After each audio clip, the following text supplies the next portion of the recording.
You are my favorite aide.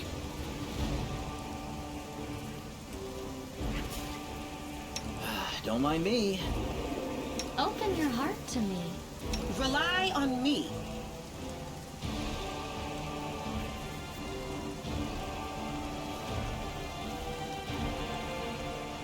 I'm gone.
Huh?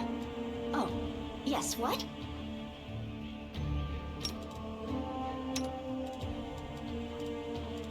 Ask nicely.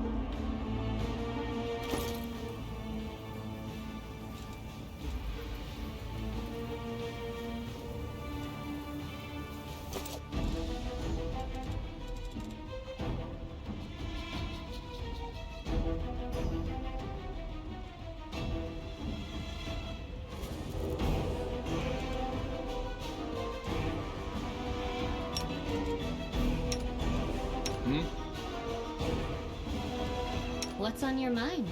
I wonder.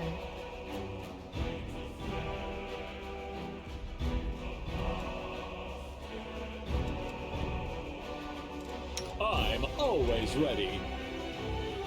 A bright future awaits us.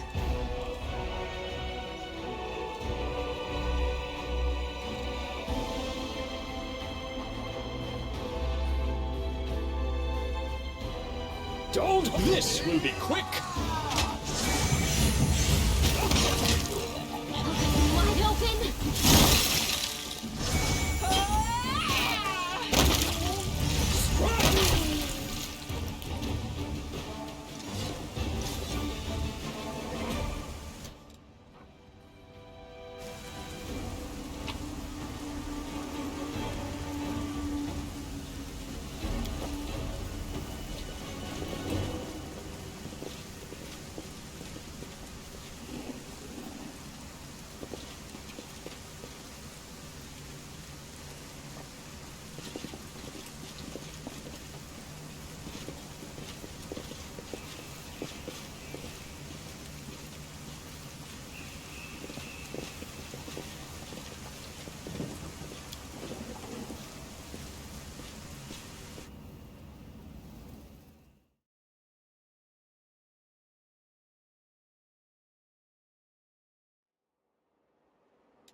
Something wrong? Are we ready to move out?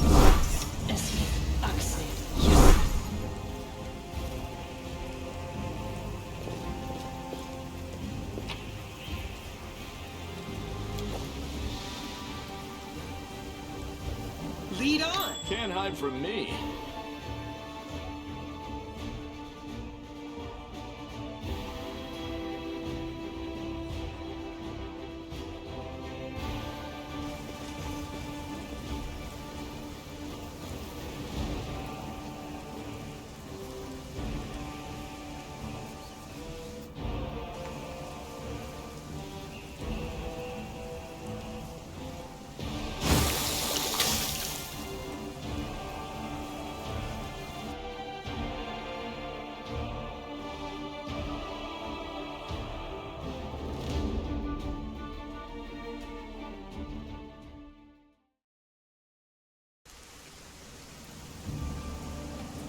tail is restless.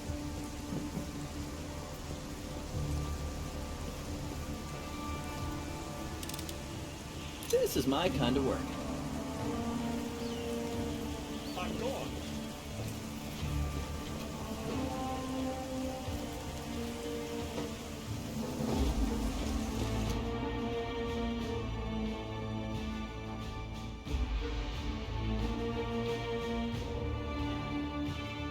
Cover me, all right? This will be quick. I'll remove this obstacle.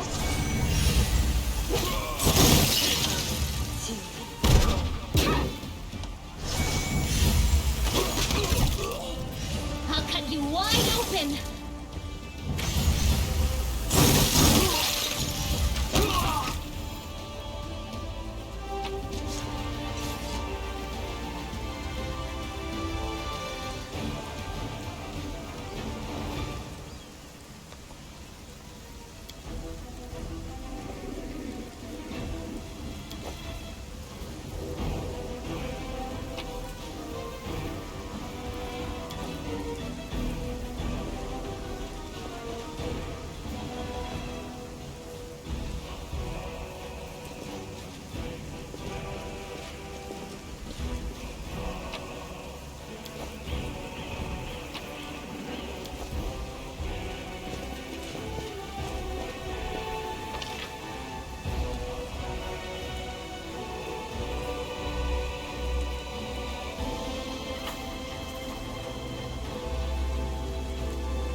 There's something here.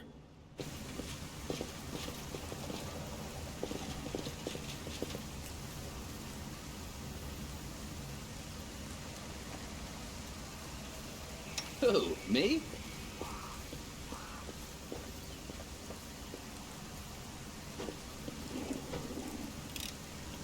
Pretty good, aren't I?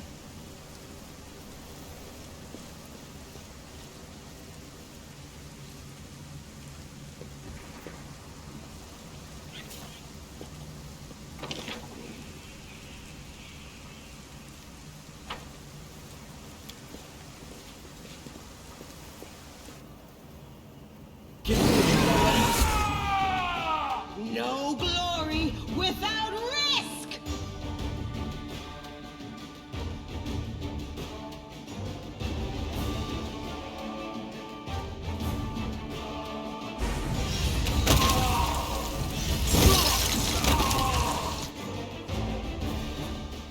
You've crossed the wrong mongrel.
We do it my way.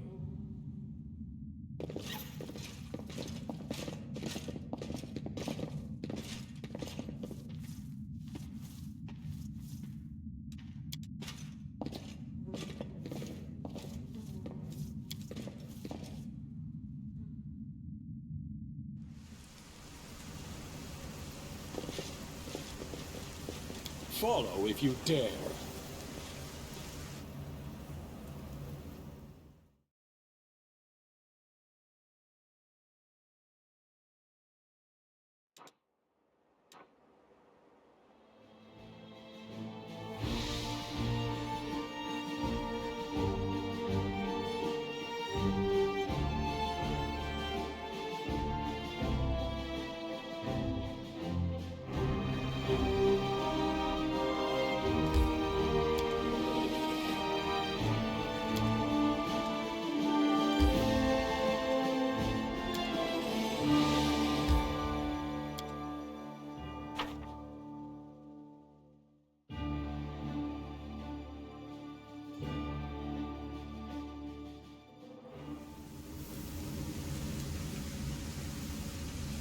I was never good at stealth, but I'll try.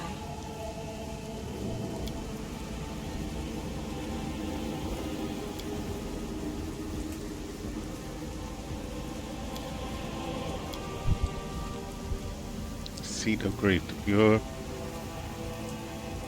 viewer of the famous Heaven's Edge estate. This is the place where most of Mendevian aristocrats' society at once fell prey to a supernatural plague unleashed by the demons.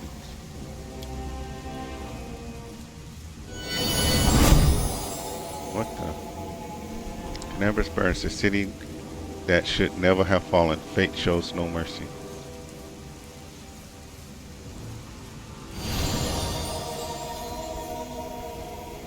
Clouds may veil the stars, but nothing can hide the light in someone's soul, and I see this light in you. Okay.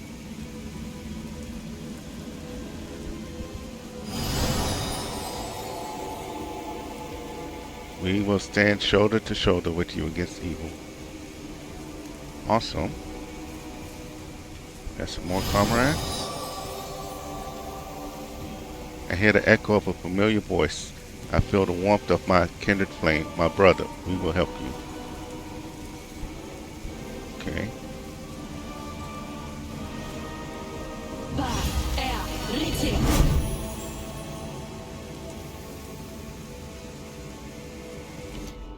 Vision of Tonga uses angelic aspect, which is what? You take on the aspect of an angelic being, including some of its physical characteristics you gain. Just the acid and cold, and damage resistant by the evil. Gain a +2 deflection bonus to armor class, +2 resistance bonus on saves against stacks. Your natural weapons and any weapon you... Okay. Oh, that's nice and interesting. We gotta look at some of these other things though too, right?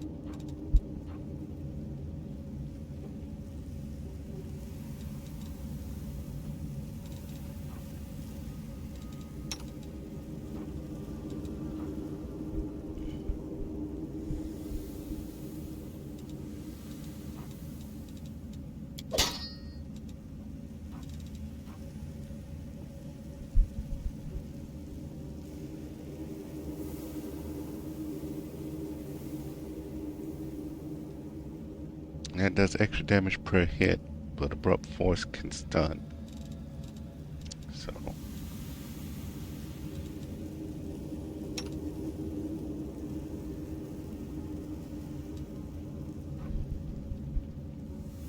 that also does fire damage.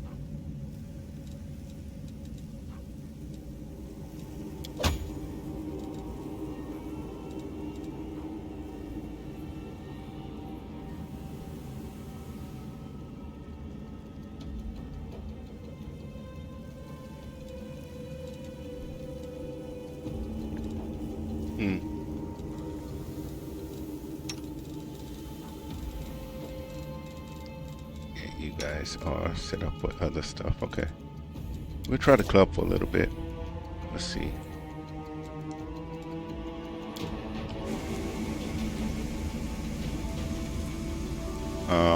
Wait. We don't need to sneak anymore. These guys are already seen us anyway.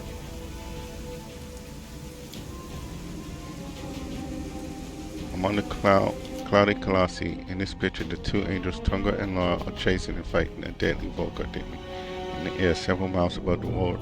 More details in the museum almanac. Let's see that. Here we stand, and we will not take a step back. The hand of the inheritors, Harold Elmade, is depicted placing the first wardstone among the fortifications of Canabros. Okay.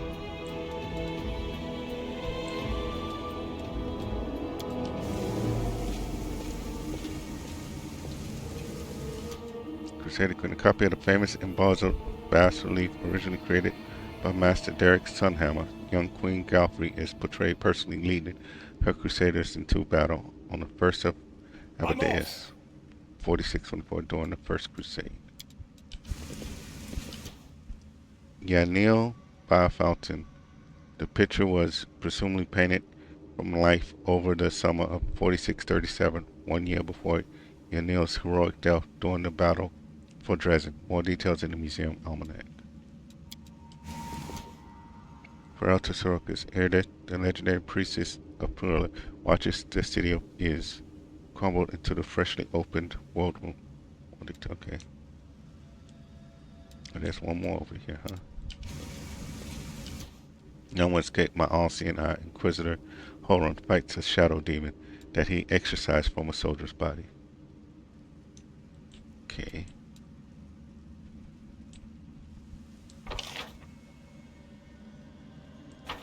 Alright.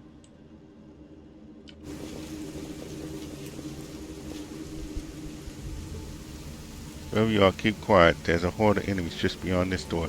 Come over here and... What? Come over here and you'll see there's a handy way up nearby. Okay. So let's keep to stealth. Weapons ready.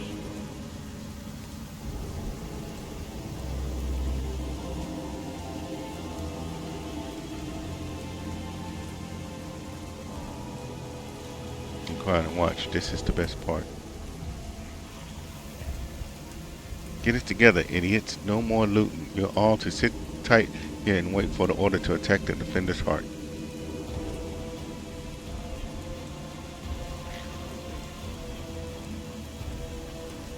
It's the last bastion of the Crusader resistance. We'll flatten them and claim our victory.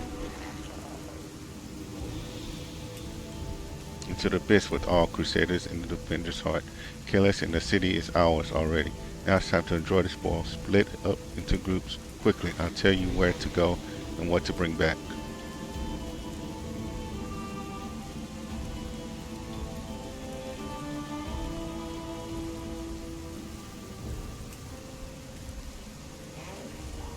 Faxon, you idiot, go back to Baphomet. He must be missing his lapdog. Everyone here will be following my orders. I'm in charge. We got some infighting going on. Nice. We won't submit to you, you dirty descarate. Keep out of this, Kellis, or I'll curse all of your extremities to weather and drop off. Everyone listen to me. What we're going to do is...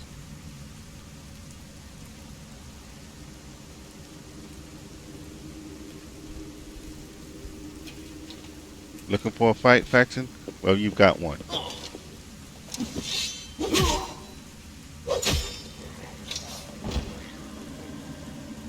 Had enough, Worm? I'm in charge here. Kellis is the strongest. No looting, only slaughter. We're going to sit here and wait for the command to attack. The defender's heart will fall.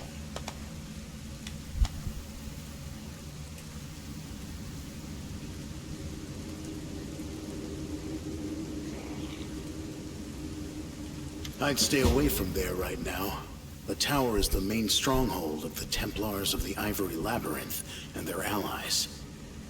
Going up against that many of them would be suicide. I have a better idea. Okay. Grey Boar. If the demons and their mortal agents were better organized, the Crusaders would have been crushed long before now. But they're always trying to spread in every direction. Right now, in every corner of the city, there are demons like Kylus who are trying to consolidate their forces to launch a joint attack on the Defender's heart. Okay, who are you? Greybor. I'm a contract killer who's been hired to kill that demon that just walloped that other one. I've tracked him all the way here, and was planning to kill him when that crowd showed up, so I had to pull back. Okay, well, what do you suggest? Don't even think about trying to take them all on single-handed. You'll be mincemeat. Better to warn the Crusaders in the Defender's heart that the demons are planning to attack. And later, once the attackers have been taken care of, it'll be much easier to sweep through this tower and eliminate the Defenders left behind. Okay. Like when dueling with rapiers. One doesn't lunge, but waits for the opponent to strike and leave themselves open. Yeah, exactly like that. Or like in cards, wait for your opponent to play his hand, and then dive under the table, grab the pot, and run.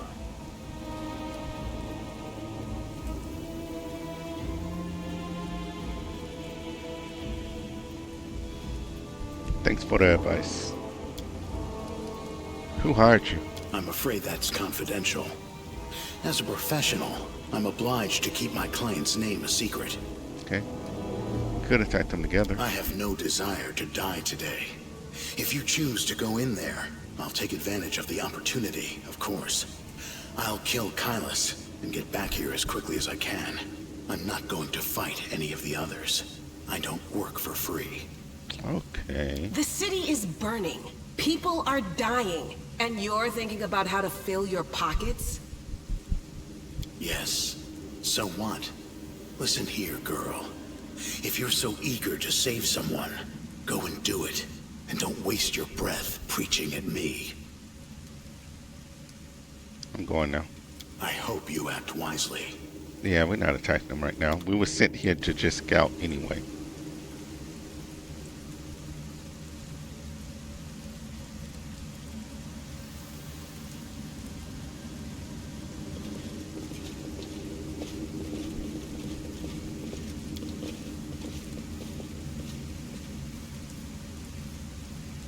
What are they still doing sneaking?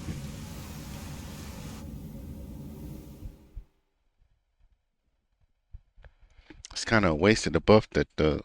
I mean, I guess they gave the buff just in case you are going to try to go up against that group, but...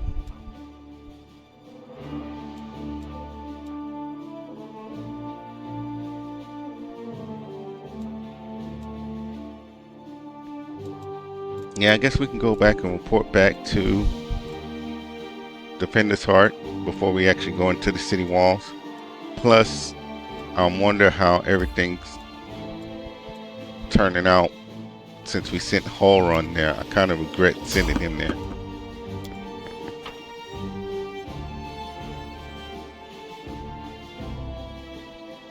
Because I have a feeling he's going to do nothing but present trouble. Yet another obstacle. Evoker. Okay. Couple of cultists. Don't hold back! See that? Nice shot, guys. His head is... Got some more spells, some more basic equipment that we can end up selling when we get there.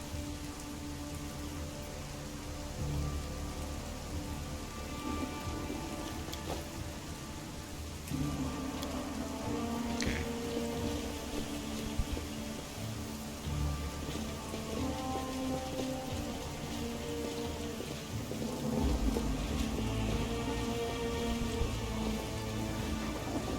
I do what I must. Yeah, it doesn't look like there's any excess loot.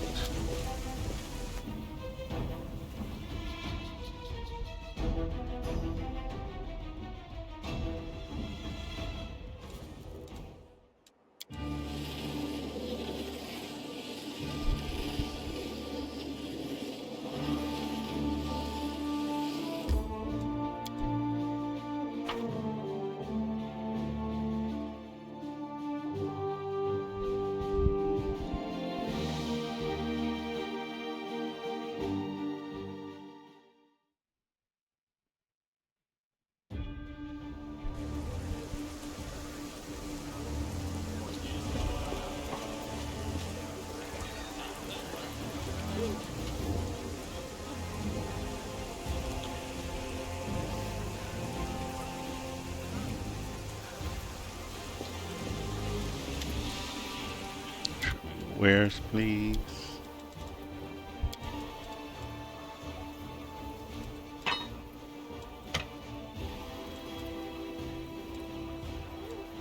You said we're holding on to the masterworks and stuff, so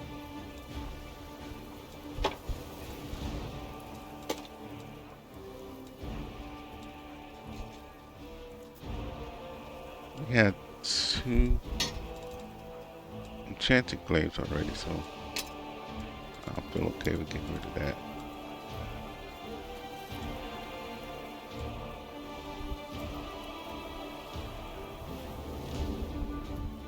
Okay.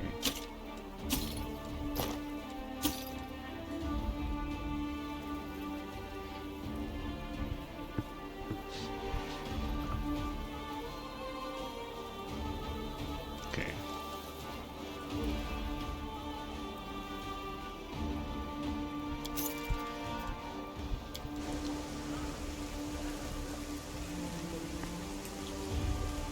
Bring this down. Goodness. There we go. Where is Oren? There we go.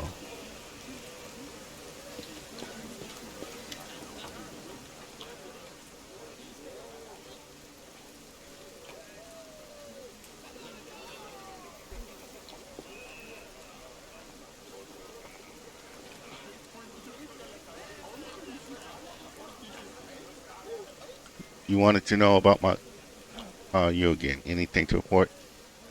Yeah, you wanted to know about my gift? I had a vision. An angel by the name of Luriel was killed by a creature resembling discarded. Before he died, Luriel bequeathed his sword to whoever could lift it. Listen to you intently, almost reverently. The angel Luriel? The name is familiar to me, of course. During the First Crusade, several warriors from heaven fought soldier to soldier with the Crusaders, including some of the most illustrious heroes.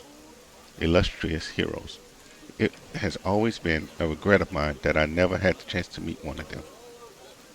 A tinge of envy bleeds into the Inquisitor's voice, but he smooths it away and continues. By the time I was born, most of the angels had left the ranks of the Crusaders.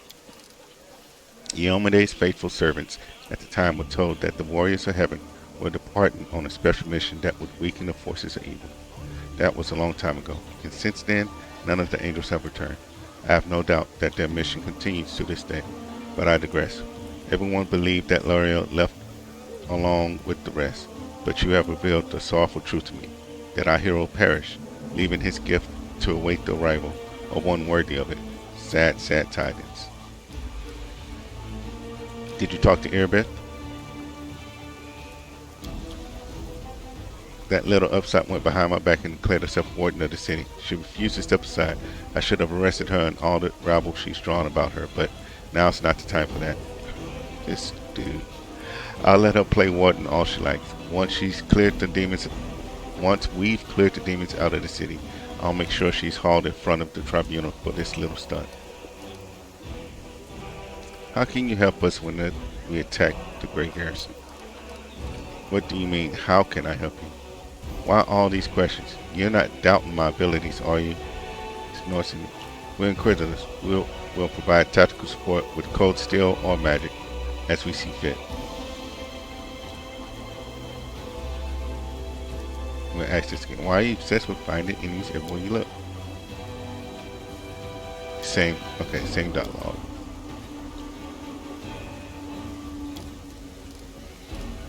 Alright, I have to go.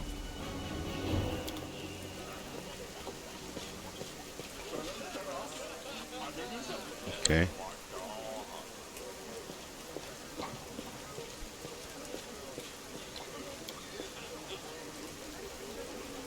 I'm gone. Let's go talk to... We got Crusaders in here now.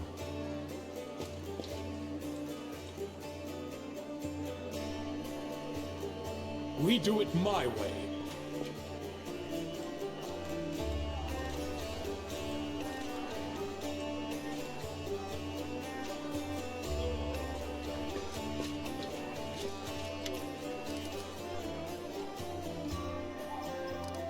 I found Janera Aldori like you asked. Yes, thank you. It's good to have her back. We need every fighter we can get. Rounds. I suppose it's asking too much to want fighters that are sober as well. The demons plan on attacking the defender's heart very soon. Thanks for the warning. We knew it would happen, but we didn't expect it so soon. The demons are highly chaotic and disorganized. Someone must be given to great lengths to gather them into a horde and smother the last pockets of resistance. Well, I'll make sure there are a few surprises in store for them. And she presently drums her finger on her chin. My scouts in the city still haven't reported any movement of demon hordes.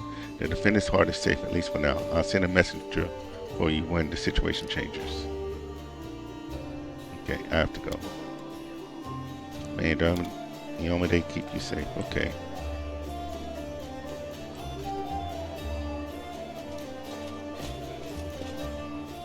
Follow if you dare.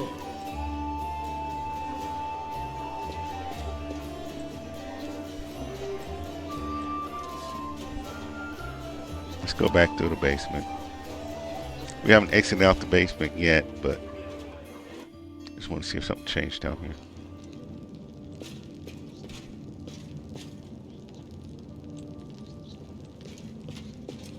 Okay.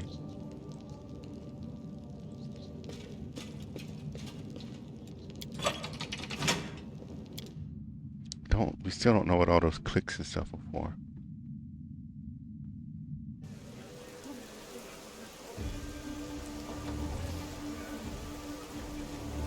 Okay, that's what that is. Okay, let's...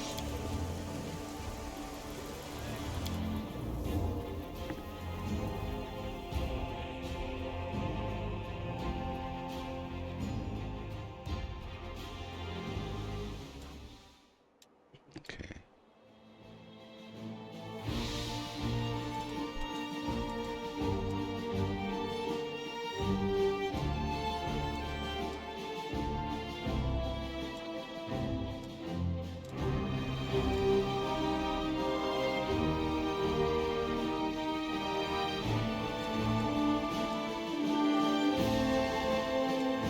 Let's go to the library, but that also means this is on the way. Corpse wearing the robe of a worshipper of discarding hangs from a signpost. It's been here for a while, but the bag on its belt remains undamaged. You can procure some reagents for creating consumable items. Okay.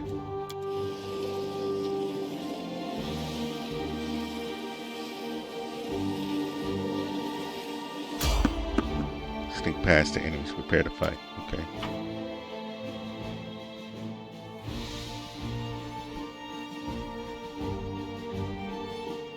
I think all our major armor Save the last one for me. gone by now, yep. Evil outsiders. Skiyar.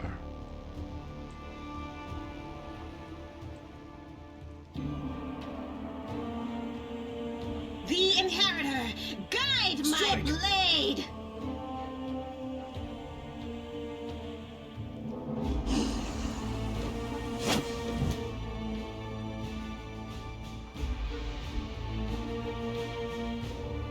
You won't survive me.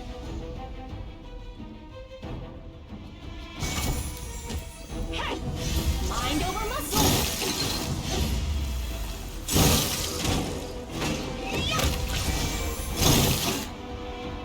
You should have run!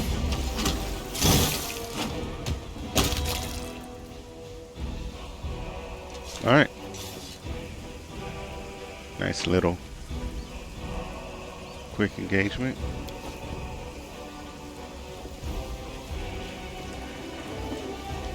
Once again, it doesn't look like...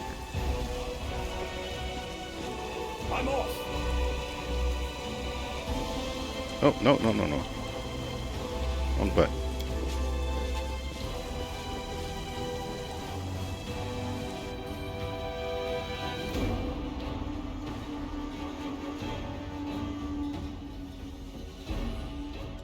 Yeah, that's one thing I gotta, before doing rest, I gotta make sure I go look at the spell books. and what spells are there make sense, and that there's not any empty spots. I'm very bad at not doing that beforehand.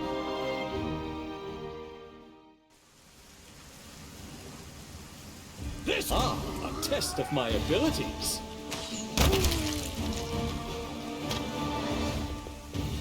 Into the fray! I'll dissect your cadaver.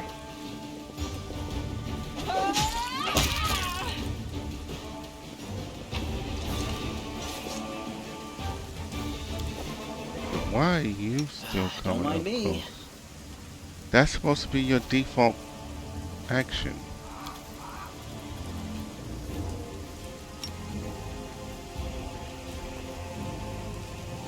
So why is he still rushing up?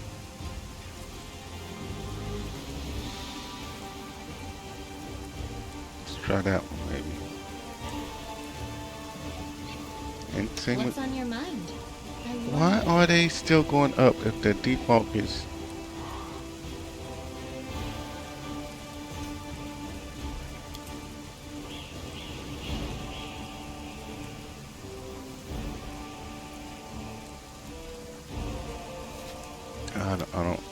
I don't get that.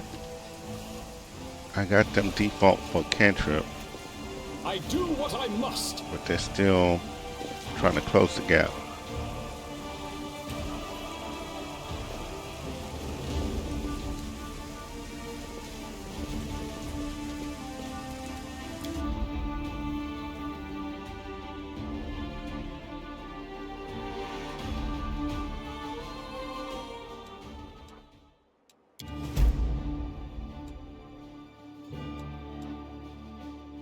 Back where the torn shop lies on the ground, you can procure some reagent. Okay, let's pick that up and then let's go to the library.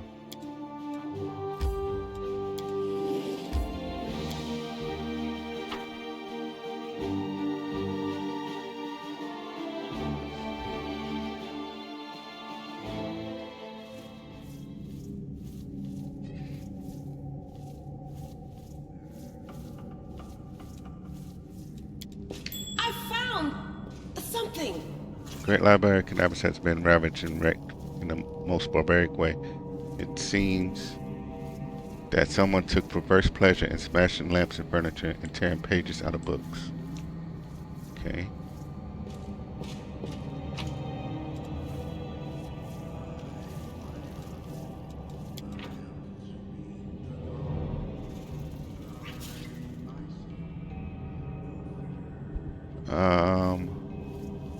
Yeah, I'll read this off screen. Oh no, I wanted to read everything through, but it's a lot of reading, and I realized my throat be drying out so quick. When they reached the Varishian Horror, when they reached the cemetery hill, the rain was pouring. In spite of the weather and the priest's weak protest, Rhaegar had no intention of stopping. If his suspicions were correct, the evil that settled in the village many years ago had to be stopped as soon as possible. The local priests, whom Rhaegar and Morgare had approached for help in their quest, was alarmed that these strangers were accusing someone from his flock and decided to tag along so that he can defend the innocent, should the need arise.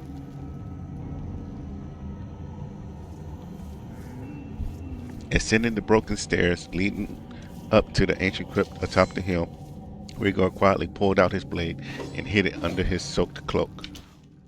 Once the two got to the hewn stone that served as a sacrificial altar, he spotted the gravedigger. Despite the late hour and the violent storm, he was digging a shallow grave. Before Rhaegar had the time to intervene, the priest, prompted by a desire to clear the hermit of suspicion, went straight forward toward the massive misshapen figure. The gravedigger turned his head, and at first sight of Rhaegar and Morga, started moving with speed that didn't match his proportions. He leapt far forward, and the shovel cut through the cold autumn air, striking the priest's head. Pieces of skull and bloody scraps splattered forth, and the gravedigger, letting out an unintelligible roar, lunged at the outsiders. Morga, who had already raised her hands, froze in terror. The gravedigger's gaping mouth was filled with dozens of rows of sharp, needle-like teeth, and the sorcerer's weakened mind was struck by a murky stream of apparent blasphemy in an otherworldly tongue. Rhaegar, however, had kept his composure. Dodging to the side, he slashed the corpulent body as if cutting open a rotten, bloated shell. With a weak smack, the gravedigger's neck and chest burst open, revealing to the mortal eye the beast's true form, one of a foul worm, whose sickening body was now gushing in coils out of the now useless human frame. The cemetery keeper was an abominable vermin-like demon, created from the souls of this despicable scum that in life used to defile graves and disturb the deceased in the vilest of ways. After raising from the bowels of the abyss and invading Galarian, he and his kind are always drawn to places that used to excite the minds and fantasies of their progenitors. Okay.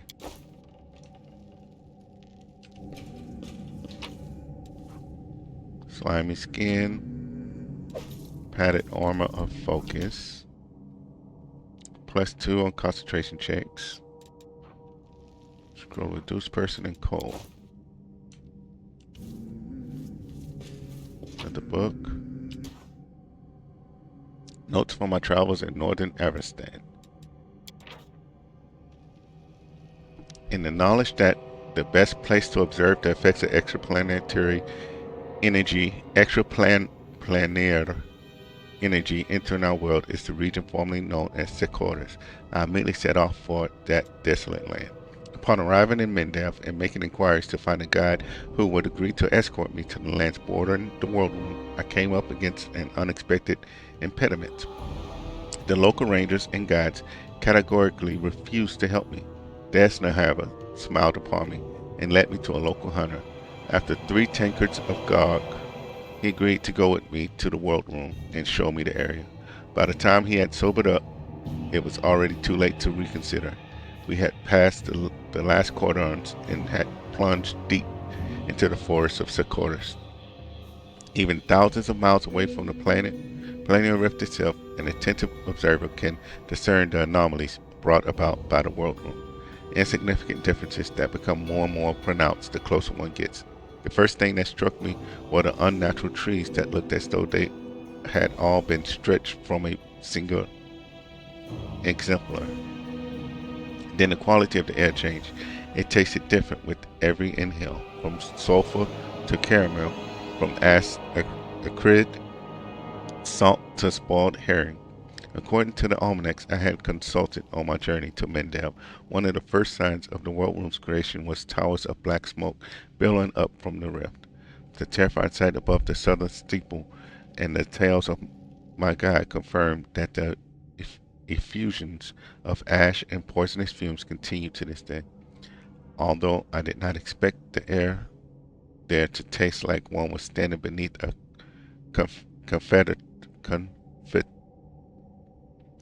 confectioner's and crematorium.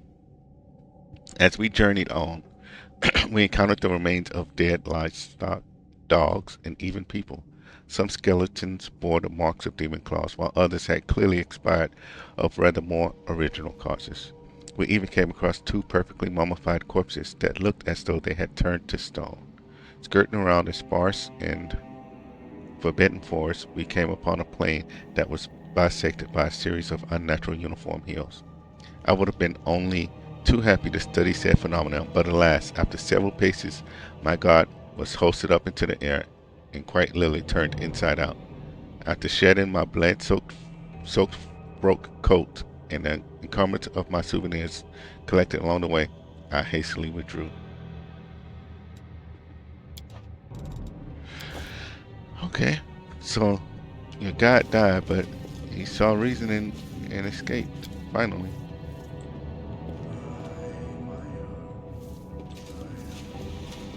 Okay, now we can go this way.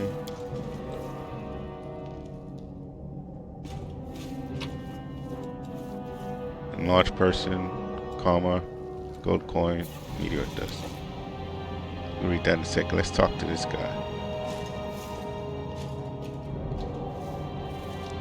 got people tied up. Shallop. A stocky knight with a head of messy black hair stands before you. His armor is spattered with blood. He greets you with a deep, booming voice.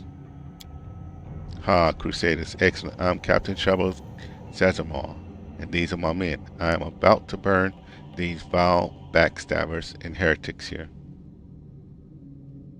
These pathetic imitators of the traitor Ariel, who tricked their way into the ranks of the Crusaders.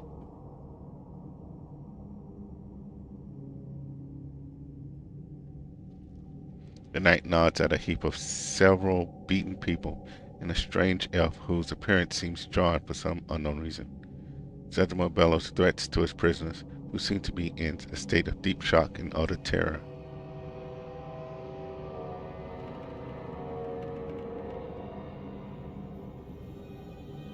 I don't know why, but I get the feeling that they're the imposters.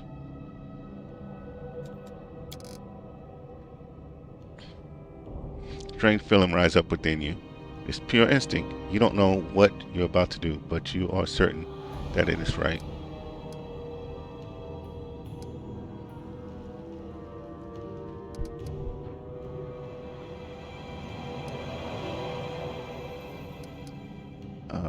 I'm gonna try to read these questions first. What happened to the library? Demons showed up and carried off everything off. I wasn't here to see it myself. I was fighting in the square, but these filthy traitors told me everything. My fists made them quite chatty. So what, you tortured them? Do you think these methods are worthy of a crusader? Under ordinary circumstances, no, but look around. The city is burning. Now is not the time for skirmishes. Why do you want to burn them? The warrior howls like a wild animal. Yeah, that's not... Look around you. The city's in burning ruins. So many innocent lives lost, and all because of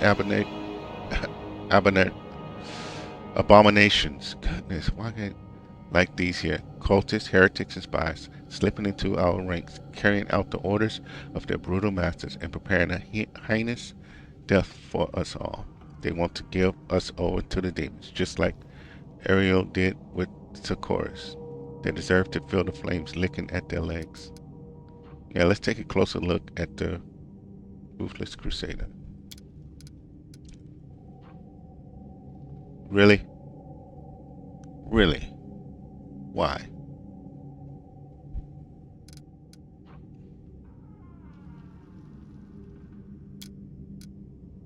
We're doing this over because it's like it's purposely out to get me. The game is. No, that's not what I meant to do.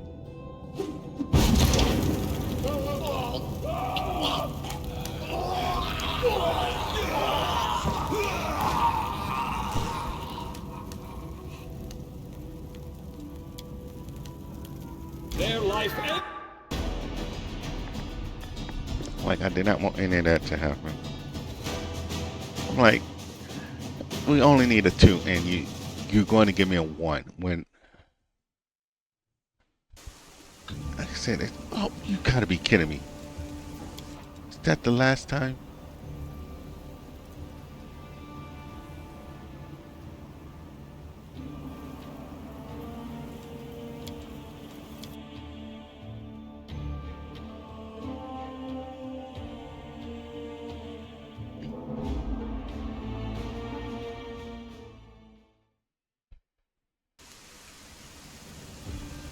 This is the last?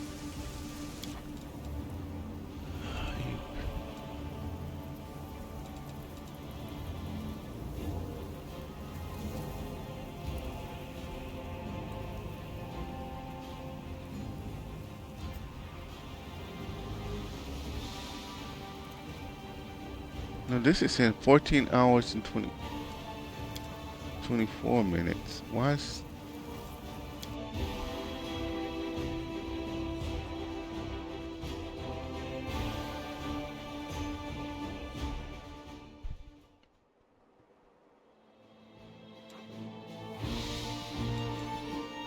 Yeah.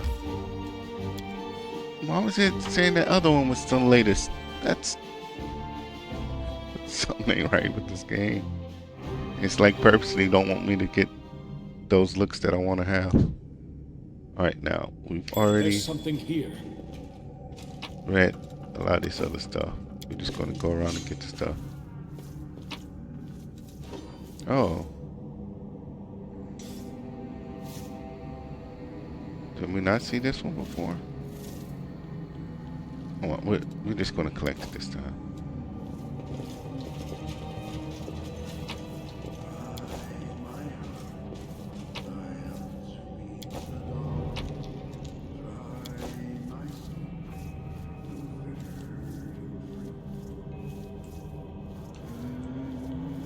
Okay.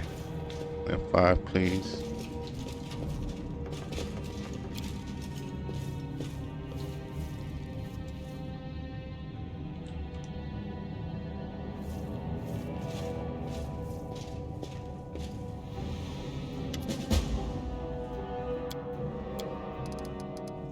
We're going to go through the same process.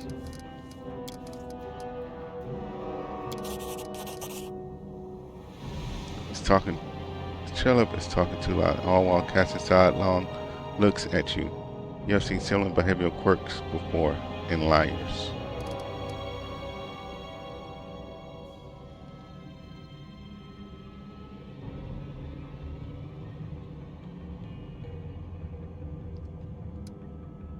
Okay, that's new.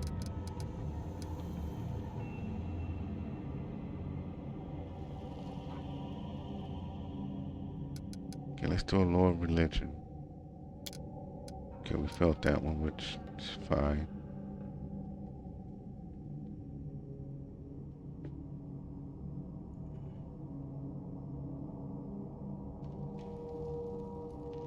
I don't know what this is.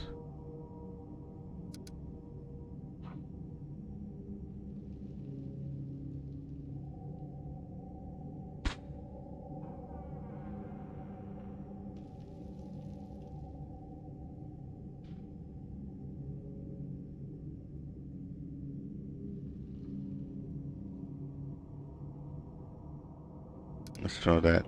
I'm just thinking, as the way that the game's been going, I need a 9 or more for this. And then watch it give me a 7. Which, we just try the trickster mythic path and see where that goes. Words fly out of your mouth before you can even link them. Some gut instinct tells you that this is precisely what needs to be said in this moment. And the words hit their target. The Crusaders jump in surprise and look at each other in terror.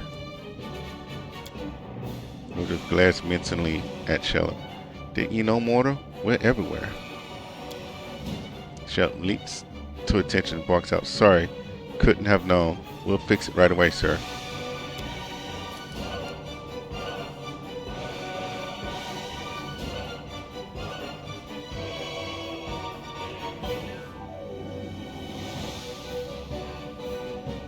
An inexhaustible feeling of rightness flows through you.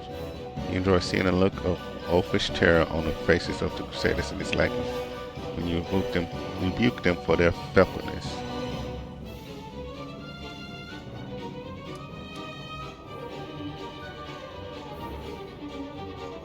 Port, who are you? Xander's eyes bulge in fear as he barks out. Shellop Sazamil, former knight of the Order of Everbright Crusaders deserter. These two are my mates from playing cards, local fences for stolen goods. Reliable men. We set an ambush and caught 4 Crusaders. We wish to join the ranks of the triumphant army of the Whirlwind. Good lads, brave fighters, we could do with more like you in the cultist ranks. Then our victory would be assured. Thank you, I'll do my best. Shellop watches Land with rapt attention. His eyes linger on Land's horn. I must admit that the rationality of this individual should be questioned and subjected to a thorough study for the purpose of establishing the existence of said rationality. What?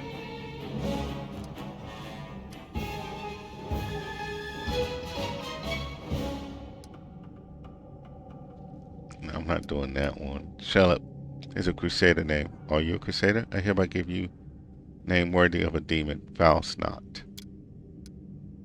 Biting his lip, the bold cultist proudly thrusts out his chest. Thank you, sir. Bosnat furrows his brow in a display of menace, trying to show his brutal determination to take on all the Crusaders' forces put together. Okay, this will be good. We're turning them against each other. But do we want them to burn the library?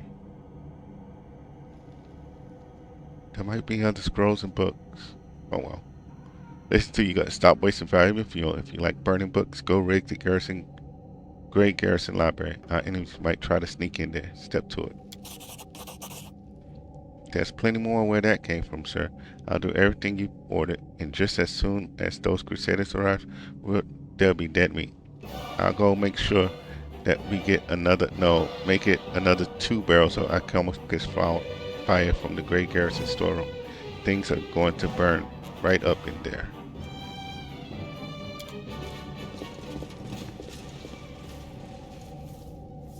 Okay.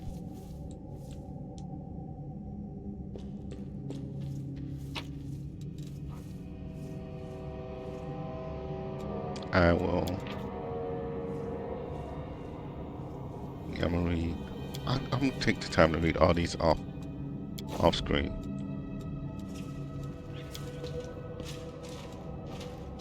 Because it just takes so long to read them for one.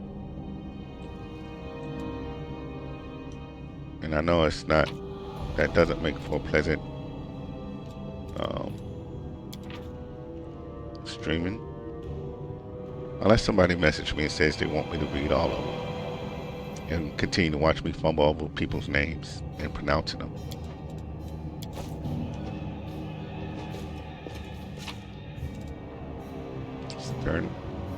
Stunning barrier, scroll of stunning barrier, dagger, gold coin, and purified solutions. Okay, back here.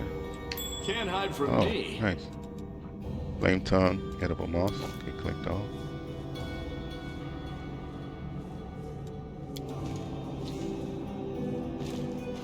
Praise armor day, we'll say. We came just in time. A blind elf stands before you. He looks extremely strange. Storyteller from Kingmaker. His face wears its ears heavily, which is unusual for members of his race. Thin and gray hair, a ragged beard, sightless milky eyes, pale, papery skin covered in age spot, a spine curved by the passage of time. This is not how elves typically age. The youth that graces the faces of elves, even on their deathbed, has totally abandoned this decrepit specimen. That is an elf with a beard. I guess the worst can be found even among the best. A bearded elf? How very intriguing. If you please, I would like to pluck out a hair of that phenomenon manifesting on your chin. In the intents of science, of course. The old elf holds out his hand in your direction in a perennial gesture of the blind, greeting you with an unexpectedly strong and calm voice. Hello, I'm Storyteller, and I wish to thank my rescuers. That is you, if I'm not mistaken. Storyteller, huh? That's the first I've ever heard of a venerable old-timer like that having a street name. Who are you? The old elf frowns. I prefer people to call me Storyteller. It very accurately describes the sphere of my occupations and interests. In most of the places I have been, I am known by that name. I want to talk to you about something. Old elf responds with dignity and courtesy, but firmly. In thanks of my rescue, I of course will render you a service in turn. Whatever it may be, however, at this moment I wish to be somewhere safer than the present surroundings. My recent adventures have fatigued me greatly. I would be grateful if you could help me to a safe shelter of some kind. The stubborn set of the elf's mouth tells you that he won't change his mind. Typically, you do someone a good turn, and instead of saying thank you, they just ask for more help. Go easy on the old elf. He's had a rough go of it. Yeah, because we've had it so easy.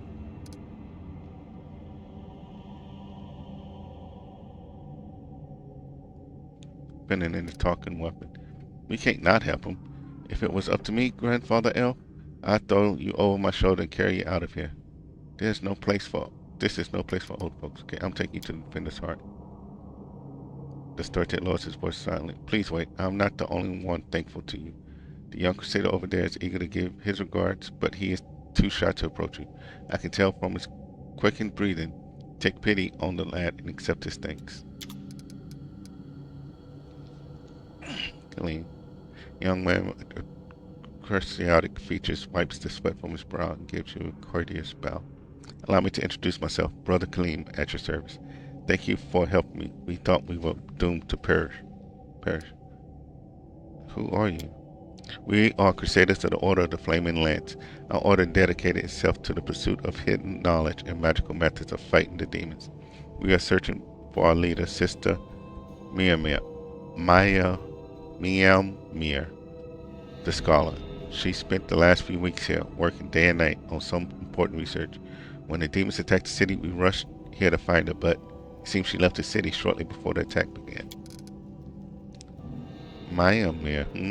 I don't recall the name, which means her scholarly contribution cannot have been significant, and yet her actions do intrigue me. If the opportunity arises, I would like to find out what experiments she carried on. Mir just left the city, leaving no word of where she could be found. None. She left in a hurry without leaving any notes or orders. Why? I have no idea. The only thing that may serve as a clue is this book, the one she was studying. The knight holds out the leather-bound tome to you. Okay, this we'll read because it seems to be important for some reason.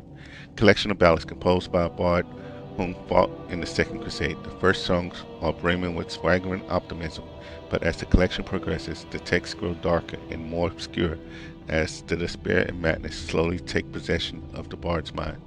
Miriam has annotated one of the verses.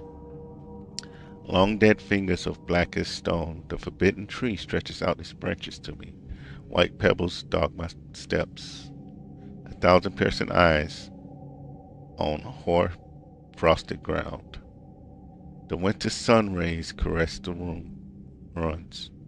Ancient symbols burn on hardened bark.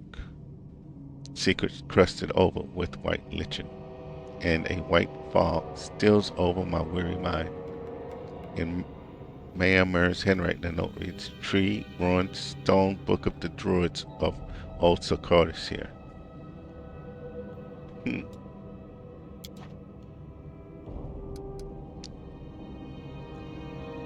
Mayamur's note mentions something about a stone book belonging to the druids of old Socrates. What does that mean? Stone books. The druids of old Socrates used sacred trees as books. They carved their secret knowledge on the bark. When the demons came, the druids resorted to the dark ritual that turned the trees to stone and the druids themselves into undead, doomed to guard their stone library grove forever. But that happened far from here, in the stone wilds. Is it possible that that's where Mayamur went? Or maybe she found one of these trees somewhere nearby. I don't know. How did you end up in this trap? That trader met us at the door. He seemed a faithful and passionate crusader, and we didn't suspect a thing until they attacked us from behind and knocked us out. We didn't expect such trickery. Most of our other brethren are dead, and we were desperate to believe that this man in armor was a fellow crusader, a comrade. While we were unconscious, they removed our armor and tossed us on the pyre of books. What macabre blasphemy. Ain't it always the way? You start to think you might be able to trust a fella, and boom, he goes and stabs you in the back. Really, Woodruff? But if you never trust anyone, then soon you'll become a killer, just like Horan. That's hardly better, is it? Pa, don't start on that now. Fine, you convince me you can trust people, but only one in every dozen, I'd say, and not for long even then. Who is the elf with you? Is he a crusader as well? No, he calls himself a storyteller, and he only recently arrived in Canabras. We often saw him in the library. He was interested in the writings about early Socrates and the era before that. It seems the traitor caught him in the library and decided to kill him along with the rest of us. The young man's voice drops to a polite murmur. Have you noticed that that storyteller is a little odd? even for cannabis, where you can meet the strangest people from the farthest corners of the globe among the Crusades. Have you ever seen such a decrepit elf before? Not just old, but ancient, with a gray beard like that. Elves don't tend to grow beards, I thought, and they don't have wrinkles. An elf with wrinkles and a beard, a detestable absurdity. Hold on there. A beard isn't the worst thing a person can have growing on their face. You should see some of the people back in my village. Okay. The worst thing that's growing on your face is your mouth. Please try to open it a little less often. Really, Camilla? Then clenches his teeth and turns away with a dismissive wave of his hand. Go to the defender's heart. Those who are ready to fight back are gathering there. The city still fights? Why, that's incredible news. We will go to our sanctuary guarded by our order brothers and sisters. We will bring them to the defender's heart.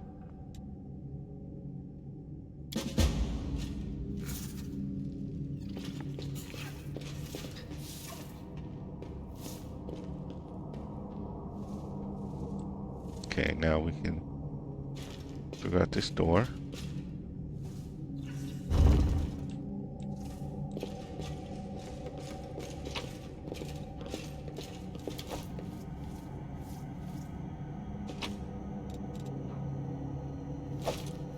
Quarterstaff of coercion. +1 quarterstaff that adds +1 to DC of all will save throws against spells the wielder cast. Okay. Nice.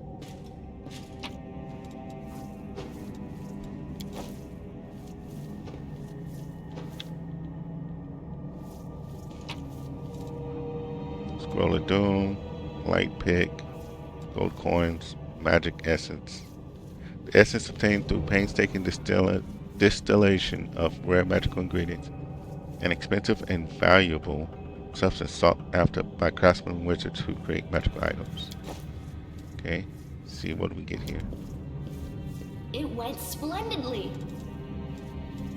Nice. This is a statue of the mage who founded the Black Wing Library. He cut the wing of a demon known as a Vorog and hung it above the entrance. Okay. Is that it?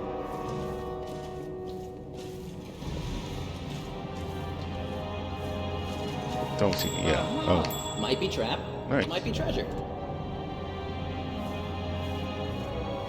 Okay. Got something else to read now.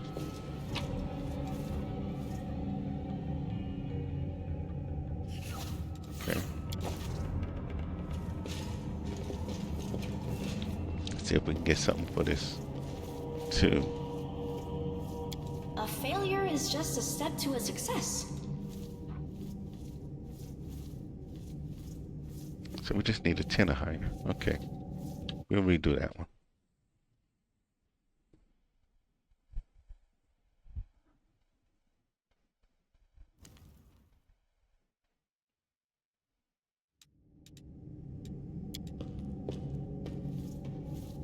A failure is just a step to... Okay, come on now, girl. You can do better than that.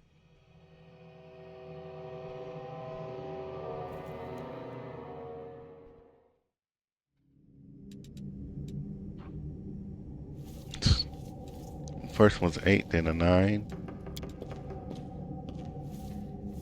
It went splendidly. Then a 13, okay. So much monstrously large demonic blade fell upon the library, splitting the ruins into two and leaving an enormous black scar.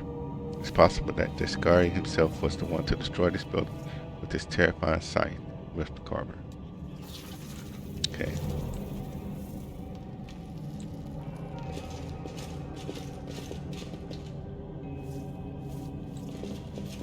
Let's double check that there's not anything else.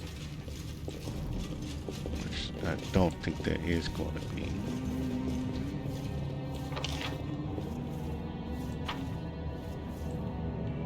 Nope.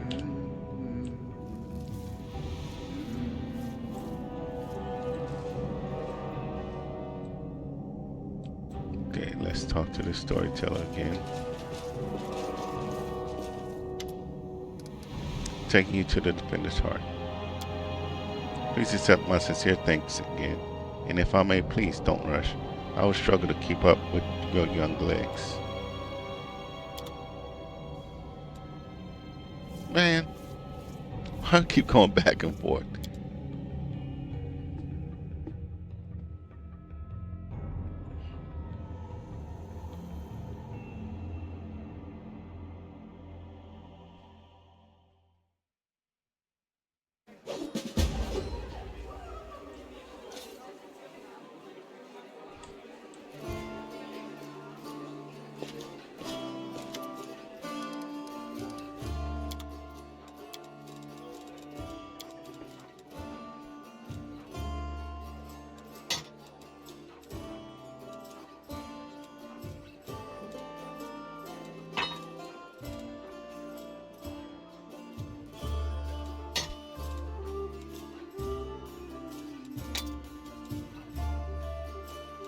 Okay.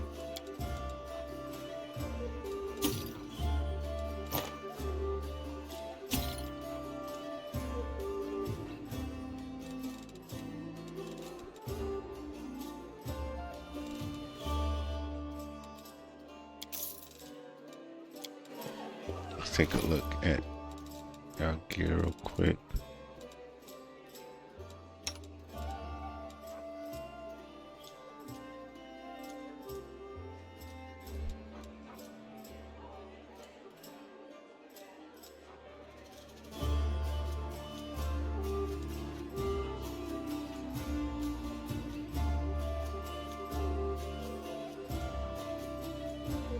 You have the medium armor, so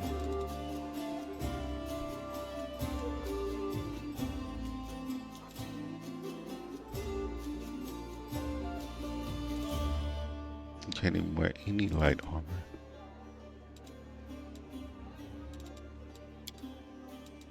Okay, this light armor is useless to my guys right now.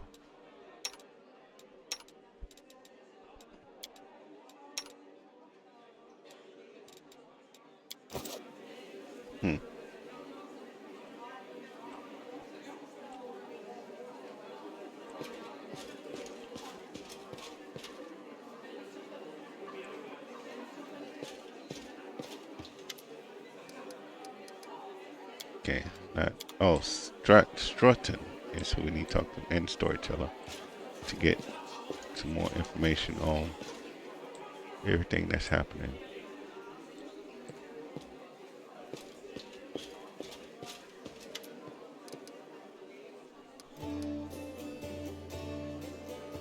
Okay, nothing new with him, so just Storyteller.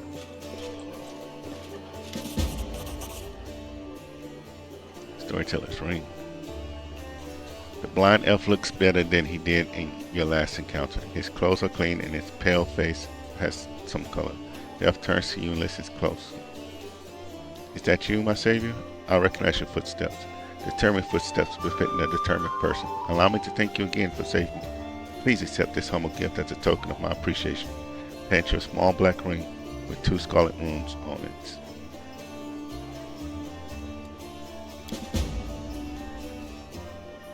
Irbit has explained why you were looking for me. I warned the authorities of Canaveras that the local wardstone had been desecrated. They waved off my warning and paid for it, their inaction. I have examined many wardstones, but only in the one garden in Canaveras did I sense a flaw, a spot of corruption inside, a vulnerability the demons will surely use. They are able to spread the blight inside the wardstone, corrupt it, and make it their weapon. It frightens me to think what it will be capable of. The wardstone must be destroyed. Who are you, and why did they let you examine the wardstone? I am the storyteller, just an old elf, and a bit more. I am old even for an elf.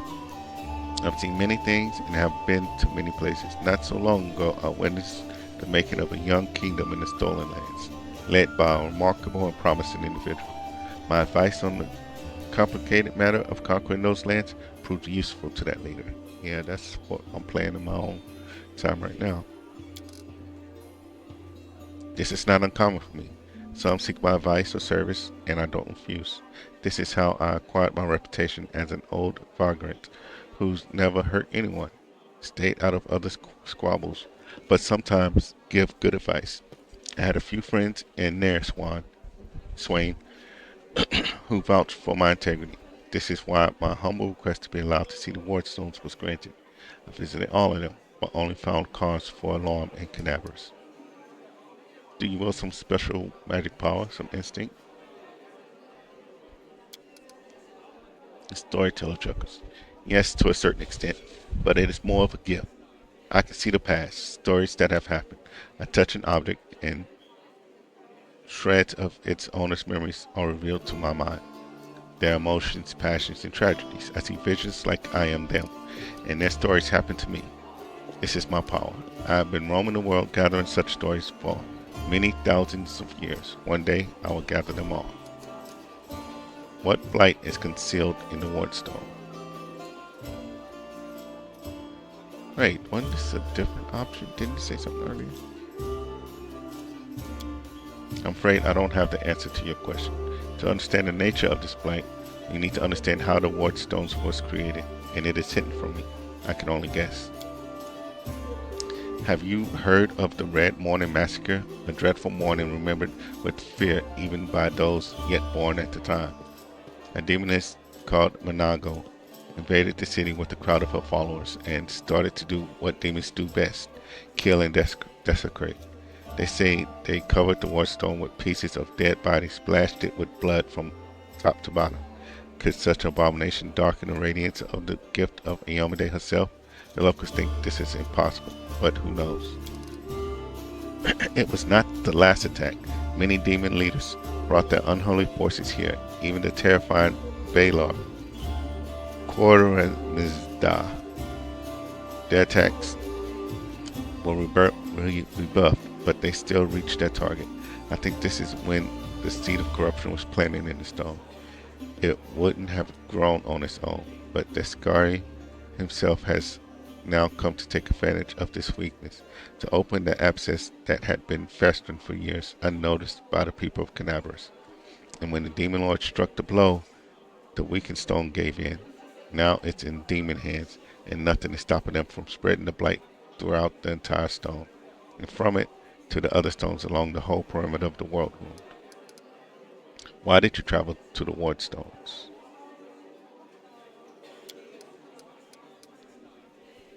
I tried to see their stories. The visions I had when I touched the wardstones were unclear. I saw hundreds, maybe thousands of different stories at the same time. They followed each other like flashes of lightning. It was impossible to separate them. I couldn't understand where one of them ended and the next begun. I've heard you, storyteller. In that case, you must make every possible effort to destroy the corruption. Unfortunately, I don't know where to get an instrument powerful enough to banish it from the wardstone. As far as I know, there's nothing like it in Canaveras, but the demons might have something. I heard the dying roar of Turandalev, the silver dragon, the protector of the city. At the same time, I felt a wave of unfamiliar power sweep over me from head to toe. I would advise you to go to where Turandalev perished and search there for something. I'm sorry, I can't be more specific, but intuition and a strange sense of rightness tells me to point you there.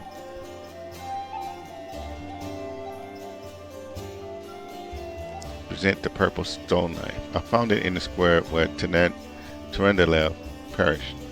What do you make of it? Storyteller reaches out and says softly, even from here I can feel strange energies emanating from this object. If you don't mind, I will examine it using my method. I will try to see the past of its owner, their emotions, and shreds of their memories. Maybe it'll help us better understand what we are dealing with.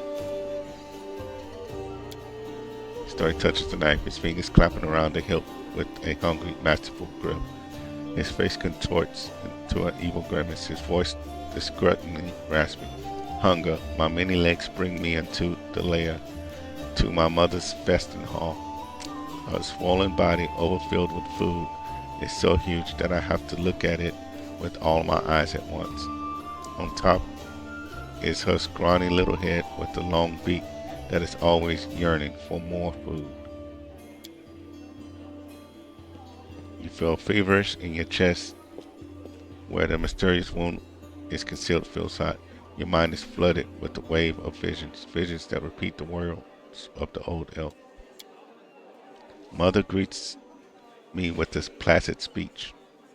Stupid, greedy wretch, whose only achievement is my birth, a creeping, wingless creature. It's your fault I have no wings, a symbol of greatness, a birthright I should have received from my mighty father. Mother points me to a crowd of whimpering subjects, suggesting I fortify myself with their pathetic flesh. Not today. I summon my spawn, and they fly to me, enveloping me as a teeming cloud. Like dark buzzing wings, they unfold behind my back and lift me up. Mother has always been stronger, but she did not expect this. I dive on her and whip her limp, bloated body with my claws. Ichor splatters the bone spurs on my heels, sink into her flesh. The bone spurs on my heels sink into her flesh. I clench her pitiful, tiny head and tear it off along with the shreds of meat. Victory! I am the strongest. I am the son of my winged father. The elf grimaces with this taste. His voice becomes normal again. Appalling. Stories like that are the most difficult ones to keep with me. Did this knife belong to a demon? Story opens his mouth to answer, but a sudden spasm crosses his face. A new vision, much stronger one, engulfs the old elf. The malevolent undertones vanish from his voice as it grows more determined and tired. Even looking at the wardstone is difficult. Despite the corruption nested in it, it still has an aura of strength. Your fingers clench the stone's hilt so tightly it hurts. A little spot on the flawless surface of the wardstone draws your attention. It looks like a butterfly, corruption in the guise of something utterly harmless, but it will grow. You swing and stab the butterfly with the knife as hard as you can. Your fingers cramp painfully. A howl invades your ears, white light everywhere.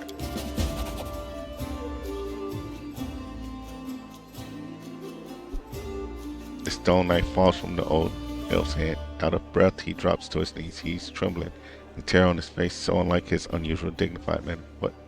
What was that? That was not the past. That was something that is yet to happen, or rather might happen. One of the roads to the future, and one of the possible future. This item will help you cleanse the wardstone, or to destroy it. Feel a longing to take the stone chisel and plunge it into your chest, right into the wound that has opened up in it. It is hard to resist this feeling, but at the lowest moment, your self-preservation instinct takes over, and you manage to keep control of your own hands. The old man stands up. He looks completely stunned. Never before has anything like this happened to me. But how? I'm not an oracle or a prophet, or is this another riddle from the past that has caught up with me? I must find out. Seeing stories that have happened is one thing, but seeing stories that are yet to happen, I don't know why this is happening now. But there's one thing I am sure of. This is not a coincidence. This is a sign of coming changes, great changes.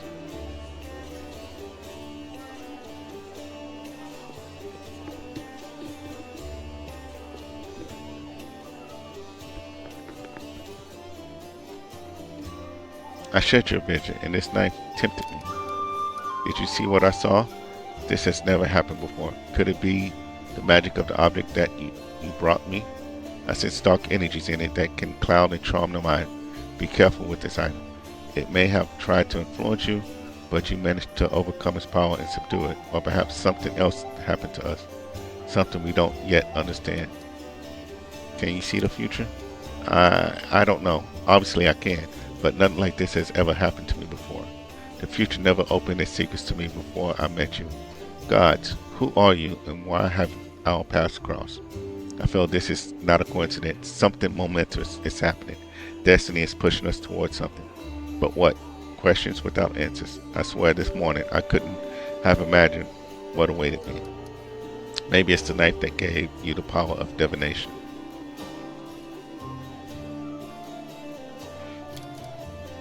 This knife is a powerful artifact, but I feel that its power is of a different nature. No, I felt the same as I do when I tell the past. This is my gift, but manifested in a completely abnormal way. Is what you saw destined to happen? No, the future is not set. It used to be a long time ago when the god Eridan guarded Galarian, but not now. Prophecies do not come true, or they do, but not the way they were supposed to. I only saw one version of the future, one of the paths leading to it, but the choice has not been made, and our destinies are not set in stone. Who were you in the vision? I don't know. Someone strong and desperate enough to resort to extreme measures. I felt that what I was doing had to be done. Your powers are amazing. A few minutes ago, I would have agreed with you, but the thing that has just happened, it disturbs me. My guess has never manifested like this. Something has changed, and these changes frighten me.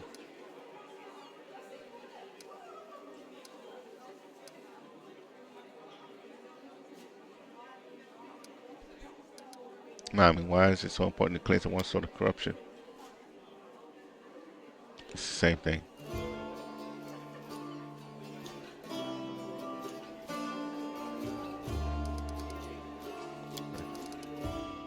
Please examine the items I'm carrying. Perhaps some of them could tell us a story. Let me touch them. I'll tell you what I can see. The old elf carefully takes Yano's sword, radiance. Powerful forces lay dormant in this sword. It used to belong to an incredibly bright and daring soul. So her hand runs carefully over the scale that was still not lost its shine. Proud Turandula, protector of cadavers. You devoted your life to serving people. Your death is a great loss, but maybe I'll be able to find out something about you that is unknown to your many admirers. And touches Finnan. What a peculiar weapon. I sense intelligence in it, but it seems dented.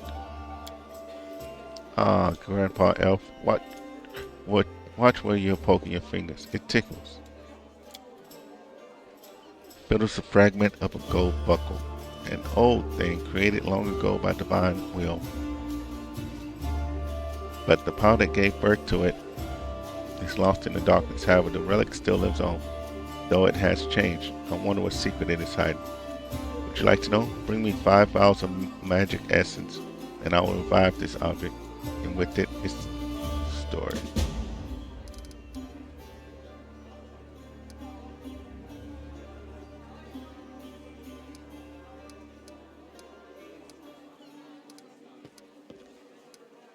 More important things to do. Can I help you? I appreciate your offer. I have reason to believe that somewhere in Cadaverous there's a manuscript authored by an elf from Keonan who witnessed Earthfall. The storyteller's voice suddenly breaks and he stops for a moment. For personal reasons, I would like to examine it, but no matter how hard I try, I have failed to find it.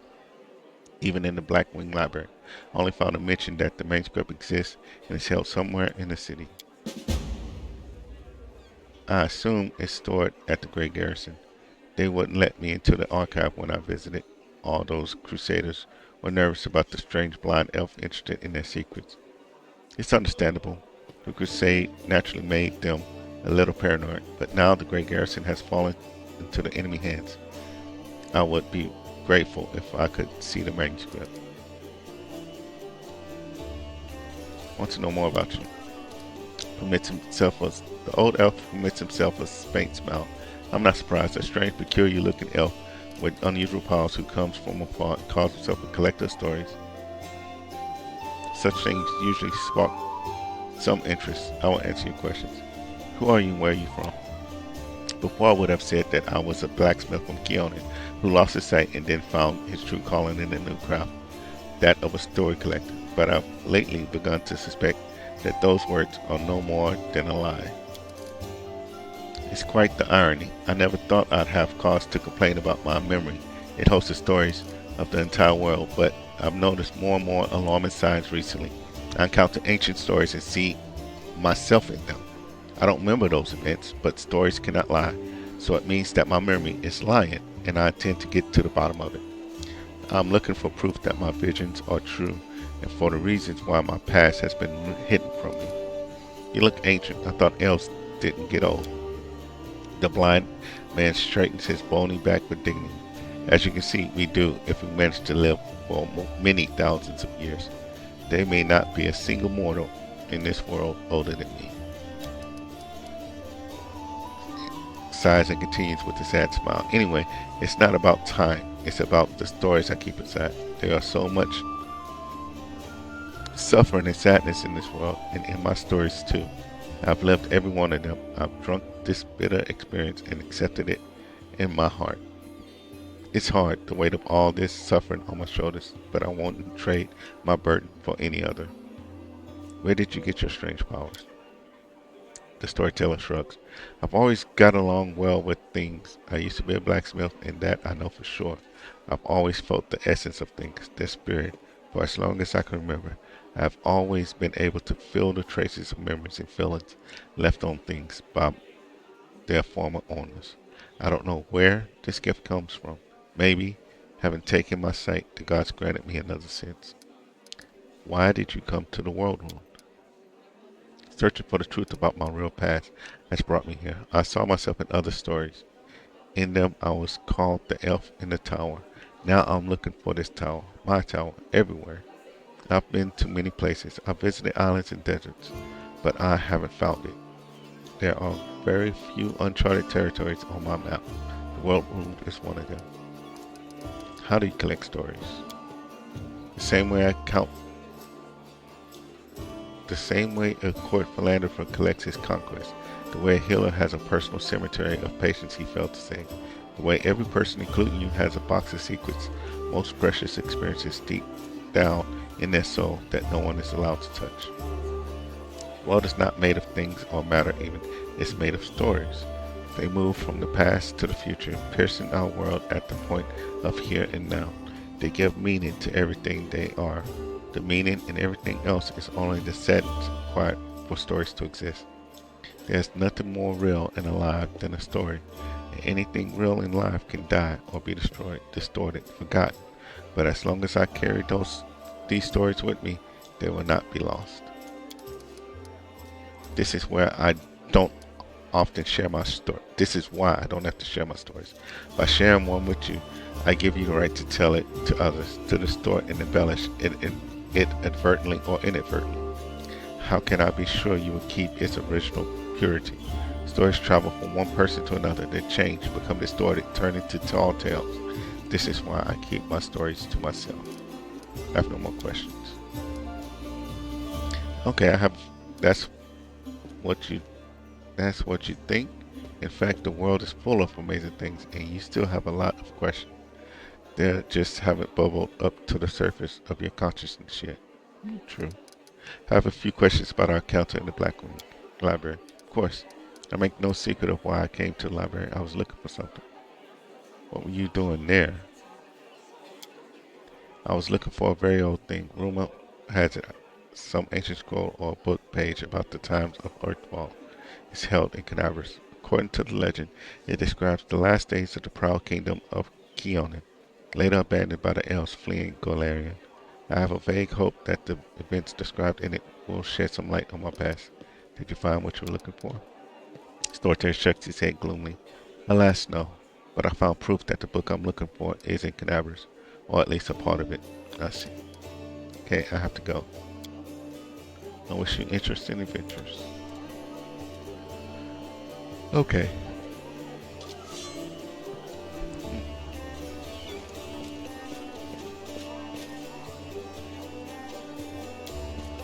Let's head back out again.